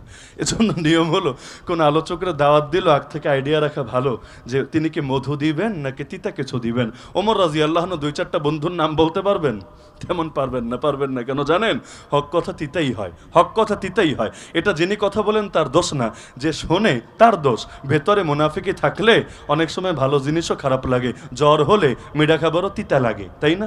জ্বর হলে মিঠা খাবারও তিতা লাগে। আবার বাদুর দিনের আলো দেখে না, সূর্যের আলো দেখে না, ওর কাছে সূর্যটাও বড় মন্দ মন্দ লাগে। ভাই এটা সূর্যের দোষ না, এটা বাদুরের চোখের দোষ। কারো কাছে যদি হক কথা শুনলেও তীরের মতো বুকে বেঁধে, বুঝবেন ভেতরে কিছুটা হলেও ঝামেলা রয়ে গেছে। মরার আগে আল্লাহ আমাদের ওই ঝামেলাগুলো দূর করার তৌফিক দান করুন। তো এই জামানায় তো আমরা নিজেরা করার চাইতে মানুষকে দেখাতে বেশি চাই। আমার সবচেয়ে কষ্ট লেগেছে ওই হজ উমরায় গেলে একটা কমন দৃশ্য দেখবেন, বা টিভি চালু করলেও ওই যদি চ্যানেল দেখেন মক্কার দৃশ্য কমন দেখবেন এমন কোনো জায়গা বাকি নেই যেখানে মানুষের হাতে মোবাইলটা ধরা নাই। নামাজের মধ্যেও লাইভ চলছে, তওয়াফের মধ্যেও লাইভ চলছে। হাজরে আসওয়াদ চুমু দেওয়ার চান্স পেলে যদি ভিড় একটু কম থেকে ওইখানেও ক্লিক একটা নেওয়ার চেষ্টা করে, মুখটা লাগায় ক্লিক নিবে। মানে ও যে একটা বিশাল কাজ করেছে এটা জাতিরে দেখাতে হবে। লজ্জার বিষয়, নবীর রওজা জিয়ারতের সুযোগ তো কমই মেলে। ওই রওজার সামনে যাওয়া পর্যন্ত লাইভ, টিকটক, এই হাবিজাবি এগুলো পর্যন্ত চলতে থাকে। এমনভাবে মোবাইল আমাদের সব কিছু নষ্ট করেছে, এগুলো না দেখালে কেমন যেন ইবাদতি পূর্ণতা পায় না। কয়দিন আগে এক এলাকায় মাহফিলে গেলাম, এক দোকানের নাম, মুদি দোকান, পুরো নাম আমি না বলি, এলাকার নামও না বলি, দোকানের নামের মূল শব্দ, প্রথম শব্দ হলো ডাবল হাজি। আমার জীবনে আমি এর আগে কখনো শব্দটা দেখি নাই, সিঙ্গেল হাজি, ট্রিপল হাজি, মাল্টিপল হাজি, এগুলো আমি দেখি নাই। প্রথম দেখলাম ডাবল হাজি, দেখে আমার খুব অবাক লাগলো, এটা আবার কি রে ভাই? ডাবল হাজি তো কোনো নাম হওয়ার কথা না, এটা তো একটা গুণ হওয়ার কথা। আচ্ছা তাহলে ডাবল কি লেগা, সিঙ্গেলের বদলে ডাবল কি লেগা? আমার কাছে মনে হলো, আমি সহি ব্যাখ্যা জানি না, ওই আল্লাহর বান্দার সঙ্গে আমার কথা বলার সুযোগ হয় নাই, আন্দাজে অকাট্য দাবি করা উচিত না, কিন্তু আমার কাছে মনে হয়েছে, আমার ধারণা ভুলও হতে পারে, আমার কাছে মনে হয়েছে শুধু হাজি যদি লেখে, হাজি বা আলহাজ, মানুষ বুঝবে কিভাবে যে ওনার অনেক পয়সা আছে? একবার না, আল্লাহর বান্দা দুইবার সৌদি আরবে গিয়েছে, এটা শুধু হাজি লেখলে তো বুঝে আসবে না। এই জন্য ডাবল হাজি, সামনে আরেকবার যেতে পারলে ট্রিপল হাজি, এরপর আরো যেতে পারলে যত যাবে সামনে লকব বাড়বে। আল্লামা আশরাফ আলী থানভী রাহমাতুল্লাহ আলাইহি, নাম শুনেছেন না? উনি একজনকে জিজ্ঞেস করলেন, মুরব্বী মানুষ, মুরব্বী আপনার নাম কি? হুজুর আমার নাম অমুক হাজি সাহেব। আপনার নাম কি? আপনারা তো চিনলাম না হুজুর, আপনার নাম কি? আগের জামানা তো চেহারা এত ভাইরাল ছিল না, আপনার নাম কি? তিনি বললেন আমার নাম নামাজি আশরাফ আলী সাহেব। বললো হুজুর এরকম নাম তো শুনি নাই, নামাজি এটা কি আপনার নাম? বললো না এটা আমার নাম না। হাজি কি আপনার নাম? না এটা আমার নাম না। তাহলে হাজি বললেন কেন? না আল্লাহ তাআলা আমারে হজ করার তৌফিক দিয়েছে আলহামদুলিল্লাহ, এজন্য হাজি বলি। কয়বার করেছেন? হুজুর একবার। আমি নামাজ পড়ি কয়বার? হুজুর মানুষ যেহেতু দিনে তো মনে হয় 5 বার ফরজ নামাজ পড়েন, সারা জীবন একবার হজ কইরা নামের আগে হাজি বলতে পারবেন? আর আমি ডেইলি 5 বার ফরজ নামাজ সুন্নাত নফল বাদই দিলাম, পইরাও আমি নামাজি আশরাফ আলী বলতে পারবো না? কেন?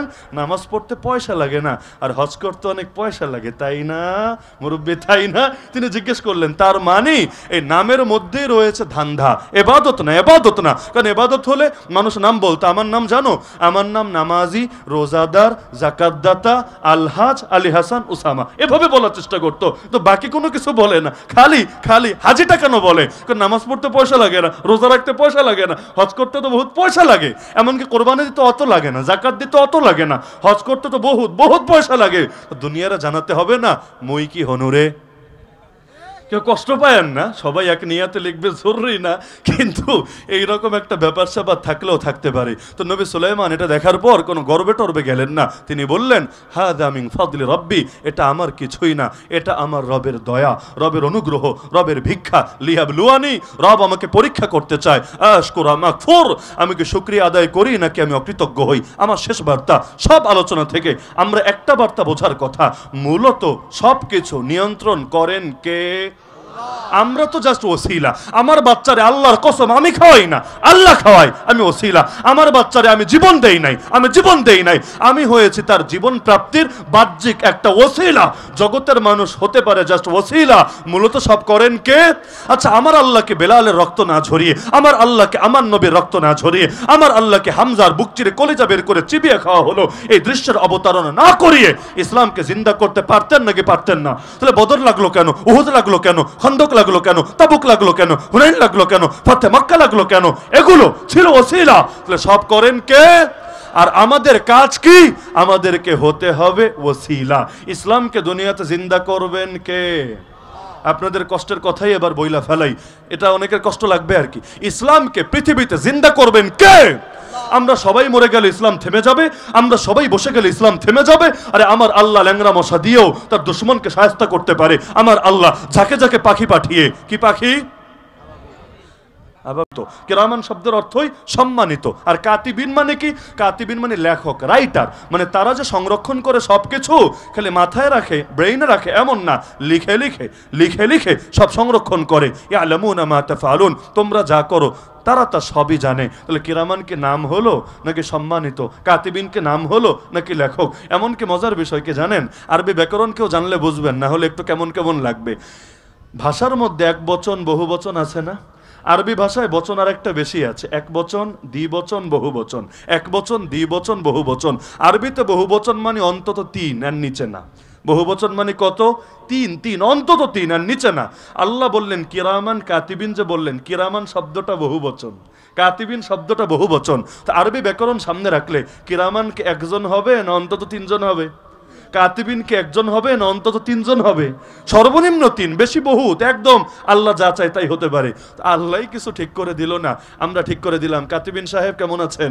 জনাব কিরামান সাহেব কিয়ামতের দিন আমাদের পক্ষে একটু বইলেন টইলেন, আন্দাজে আন্দাজে নাম বানায়। আরো কত কিছু জানতাম ছোটবেলায়, লবণ খাওয়ার আগে পড়তাম হানি আম্মারি আ, এটা লবণ খাওয়ার দোয়া হিসাবে জানতাম। আর কত জাল হাদিস মুখস্থ করেছিলাম। বিদ্যানের কলমের কালি শহীদের রক্তর চেয়েও পবিত্র, নাউজুবিল্লাহ মিন যালিক। দেশপ্রেম ইমানের অঙ্গ, এটা তো বহুত স্কুলের দেয়ালেও লেখা থাকে। কয় নম্বর অঙ্গ? ইমানের 77টা অঙ্গ তো শিখেছো তোমরা, বাবাজিরা এটা কয় নাম্বার অঙ্গ?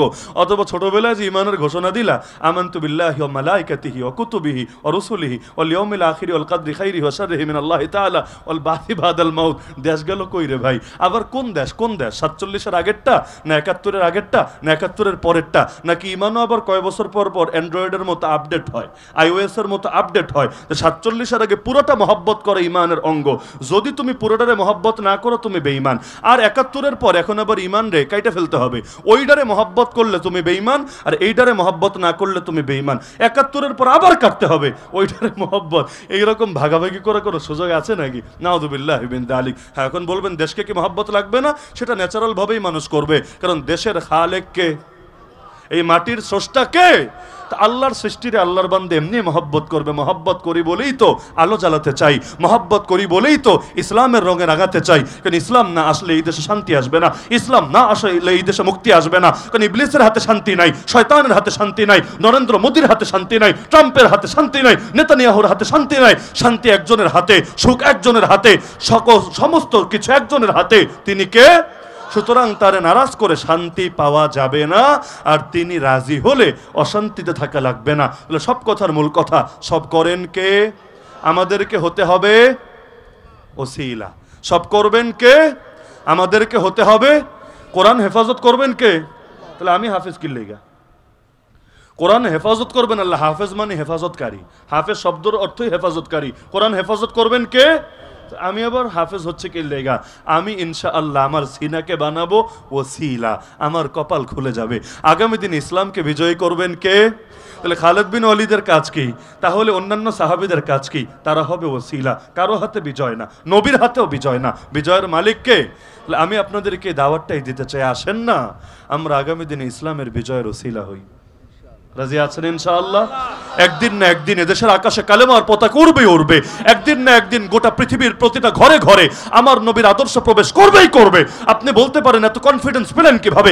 কনফিডেন্স পেয়েছি কোরআন থেকে। আল্লাহ বলেন ওয়ালা তাহিনু, মনোবল হারাবা না, ওয়ালা তাহজানু, দুঃখ করবা না, ওয়া আনতুমুল আলাউন, তোমরা ঈমানদাররাই হওয়া বিজয়ী, ইন কুনতুম মুমিনিন, যদি প্রকৃত মুমিন হতে পারো। কনফিডেন্স পেয়েছে নবীর হাদিস থেকে। নবী বলেন ইন্নাল্লাহা জাওয়ালিয়াল আরদ, আল্লাহ গোটা জমিনকে আমার সামনে সংকুচিত করে তুলে ধরলেন। ফারাইতু মাশারিকাহা ওয়া মাগারিবাহা, আমি পৃথিবীর পূর্ব থেকে পশ্চিম সব দেখেছি, বাংলাও দেখেছি, আমেরিকাও দেখেছি, গোটা জমিন পূর্ব থেকে পশ্চিম সব দেখেছি। শীঘ্রই আমার উম্মতের রাজত্ব এই পুরো অঞ্চলে পৌঁছে যাবে। আমার নবী বলেন শহর বা গ্রামে, কাঁচা বা পাকা, এমন একটা ঘর বাকি থাকবে না যেখানে আমার আল্লাহ ইসলামকে নিয়ে প্রবেশ করাবেন না। তো নবী যেহেতু বলেছেন, আল্লাহ যেহেতু ওয়াদা দিয়েছেন, ইনশাআল্লাহ ইসলামের বিজয় কেউ থামাতে পারবে না। যদি ইসলামকে কেউ থামাতে পারতো আমার নবীর ওয়াফাতের পরেই থামায় দিত। যদি ইসলামকে কেউ দমাতে পারতো সাহাবা যুগের পরেই ইসলামকে নিশ্চিহ্ন করে দিত।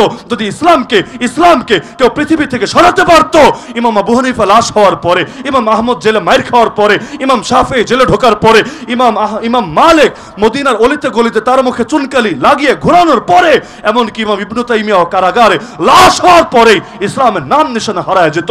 কিন্তু কারবালায় যেহেতু হারে নাই, বারাকোটে যেহেতু হারে নাই, কখনো কোনো ময়দানে যেহেতু ইসলামকে ঠেকায় রাখা যায় নাই, সুতরাং ১৫০০ বছর যেহেতু হয়েছে, আগামী তো আর কোনো বাপের বেটা যতই চেষ্টা করুক পারবে না ইসলামকে দমায় রাখতে।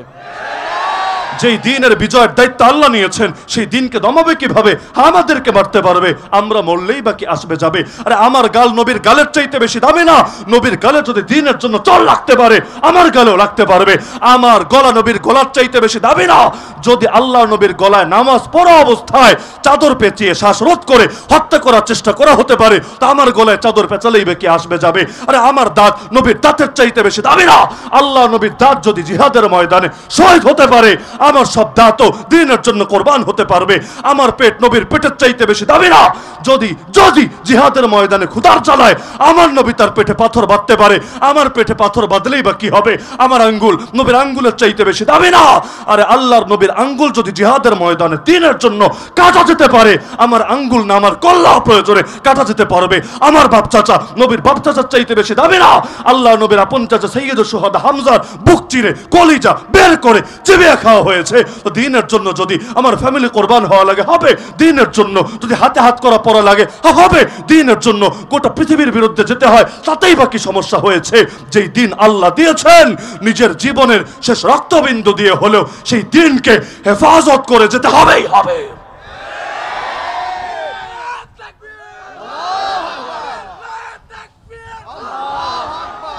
যেই দিনের গোড়ায় নবীর রক্ত আছে, যেই দিনের গোড়ায় ৫২,০০০ শহীদ সাহাবীর রক্ত আছে, সেই দিনের গোড়ায় আমার রক্ত ঝরলে আমার লসটা কি হয়েছে?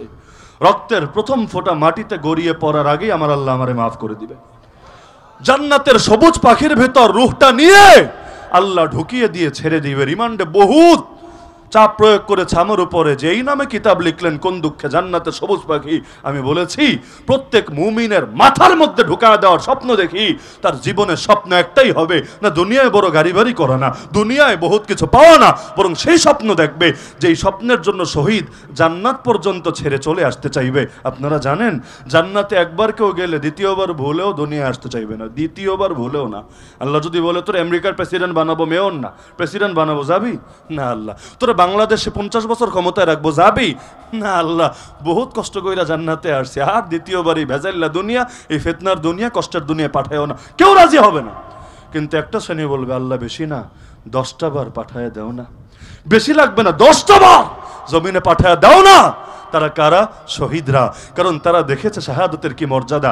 আমি চিন্তা করি, আপনি দ্বিমত করতে পারেন, আমি চিন্তা করি কি আছে শাহাদাতে যেটার জন্য শহীদ এমন জান্নাত ছেড়ে চলে আসতে চায় যেই জান্নাতে হুর আছে, যেই জান্নাতে গেলমান আছে, যেই জান্নাতে মদের নহর আছে, যেই জান্নাতে রেশমের পোশাক আছে, যেই জান্নাতে মন চায় তা আছে, যেই জান্নাতে নবীর সোহবত আছে, যেই জান্নাতে রবের দিদার আছে, ওই জান্নাত পর্যন্ত ছেড়ে চলে আসতে চাইবে আর একবার শাহাদাতের মজা নেবে বলে। শাহাদাত তো সেই মধু। আমার নবীও দোয়া করেছেন, আল্লাহ একটা মৃত্যুই তোমার কাছে চাই, একবার না বারবার বারবার বারবার তোমার রাস্তায় শহীদ হতে চাই। ওমর সারা জীবন দোয়া করেছে, বুখারী খুললেও পাবেন, আল্লাহুম্মা রযুকনি শাহাদাতান ফি সাবিলিক, হে আল্লাহ তোমার রাস্তায় শহীদি মরণ চাই। নবী হয়েও যদি শহীদি মরণের দোয়া করতে পারে, ওমর এত বড় দুনিয়ায় বসে জান্নাতে সুসংবাদ পাওয়ার পরে, এমনকি নবীর পরে কেউ নবী হলে সেই নবী হতো ওমর, এত বড় স্বীকৃতি পাওয়ার পরেও যদি শহীদ হওয়ার তামান্না লালন করতে পারে, আমি আপনি পিছায় থাকবো কোন দুঃখে? যদি আমার বুকে গুলি মারে আমার জান্নাত তো বড় সহজ করবে, যদি আমার গলায় ফাঁসির দড়ি চড়ায় আমার জান্নাত তো বড় সহজ করবে। আরে জালেমরা কি দিয়ে থামাবে আমাদেরকে? মুসলমানের পরাজয় আছে নাকি? আবার মুসলমান বদরেও বিজয়ী, উহুদেও বিজয়ী। বলবেন বদরে বিজয়ী বুঝলাম, উহুদে বিজয়ী কিভাবে? আল্লাহ কোরআনে জানিয়েছেন, আল্লাহ চেয়েছেনই ওয়াত্তাখিযা মিনকুম শুহাদা, কিছু মানুষকে শহীদ হিসাবে কবুল করবেন বলে। কারণ শহীদ হতে কপাল লাগে। শহীদ মানে বোঝেন কোরআনের ভাষায়, ক্রেতা হবেন আল্লাহ, বিক্রেতা হবে বান্দা। ব্যবসা ব্যবসা, ওই গালি একটা দেয় না ধর্ম ব্যবসা, আল্লাহই ব্যবসা করতে বলেছেন। বান্দা তোর জান বেচবি আমার কাছে, তোর মাল বেচবি আমার কাছে, আর আমি মাগনা কিনবো না। নিতে পারি মাগনা, জোর খাটায়ও নিতে পারি, মাগনা নিব না। আমি নিব জান্নাত নামক মূল্যের বিনিময়ে। কে জানেন না সূরা তাওবার এই আয়াত, ইন্নাল্লাহ আশতারা মিনাল মুমিনিনা আনফুসাহুম ওয়া আমওয়ালাহুম বিআন্না লাহুমুল জান্নাহ। এমনকি 28 পরে সূরা সফ খুলে দেখেন, সেখানেও ব্যবসার কথা। ইয়া আইয়ুহাল্লাযীনা আমানু হাল আদুল্লুকুম আলা তিজারা মানে বিজনেস, তুনজিকুম মিন আযাবিন আলিম তুমিনুনা বিল্লাহি ওয়া রাসূলি ওয়া তুজাহিদুনা ফি সাবিলিল্লাহ বিআমওয়ালিকুম ওয়া আনফুসিকুম। এজন্যই তো উহুদের ময়দানে সাহাবী বলে, ছাড়ো আমাকে, উহুদ পাহাড়ের পেছন থেকে সুঘ্রাণ পাচ্ছি জান্নাতের। তাহলে মুমিনের লস কিছু আছে নাকি? তা আমি আপনাদেরকে শুধু এই দাওয়াতটাই দেই, সব করবেন কে? আমরা হব ওসিলা, করবেন আল্লাহ। এই 28টা বাচ্চা ওরা কোরআনের মূল হেফাজতকারী না। হেফাজতকারী কে? ওয়া ইন্না লাহু লাহাফিজুন, আমি আল্লাহই হাফেজ সাহেব। এনা হাফেজ মানে হেফাজতকারী। তাহলে ওরে হাফেজ বলি কেন? ওসিলা ওসিলা ওসিলা। ইসলামকে বিজয়ী করবেন, আমরা হবেন না? দিনের জন্য খালেদ বিন ওয়ালিদ হওয়া লাগলেও রেডি থাকবেন, দিনের জন্য বেলাল সুমাইয়া হওয়া লাগলেও বুক পেতে দিয়ে রেডি থাকবেন। দুই হালতে আমরা রেডি ইনশাআল্লাহ। রক্ত দিতেও রেডি, দিনের জন্য প্রয়োজনে বাতিল অপশক্তির সঙ্গে লড়তেও রেডি। রাজি আছেন ইনশাআল্লাহ? আল্লাহ সবাইকে কবুল করুন। রাজশাহী, রাজ মানে রাজত্ব, শাহী মানে আবার শাহেনশাহী। নামটা কি খেয়াল করছেন? খেয়াল করেন নাই? রাজ মানে রাজত্ব না, নাকি গোলামি? রাজ মানে দাসত্ব, রাজ আবার শাহী, ওই শাহেনশাহী। এজন্য বাদশারে শাহেনশাহ বলে না, শাহেনশাহ। তাহলে আপনাদের নামের মধ্যে তো ডাবল রাজত্ব আছে। যেই জাতির নামেই রাজত্ব আছে, ওই জাতির গোলাম বানায় রাখবে কিভাবে? সম্ভব না ইনশাআল্লাহ। এই যাতে দিল্লির গোলাম হবে না, ওয়াশিংটনের গোলাম হবে না। গোলাম আমরা একজনেরই, নাম তার, জীবনও তার জন্য, মরণও তার জন্য। তিনি যদি কবুল করেন এটাই যথেষ্ট আমাদের জন্য। আল্লাহ আমাদের আজকের এই মাহফিলকে কবুল করুন। আমরা এখানে যারা উপস্থিত আছি, মৃত্যুর আগ মুহূর্ত পর্যন্ত দ্বীনের খেদমতে অটল এবং অবিচল থাকার তৌফিক দান করুন। যারা দিলে বড় দুঃখ পেলেন, আল্লাহ তাআলা আপনাদের ঈমানকে মজবুত করে দিলের জ্বালা উপশম করার ব্যবস্থা করুন।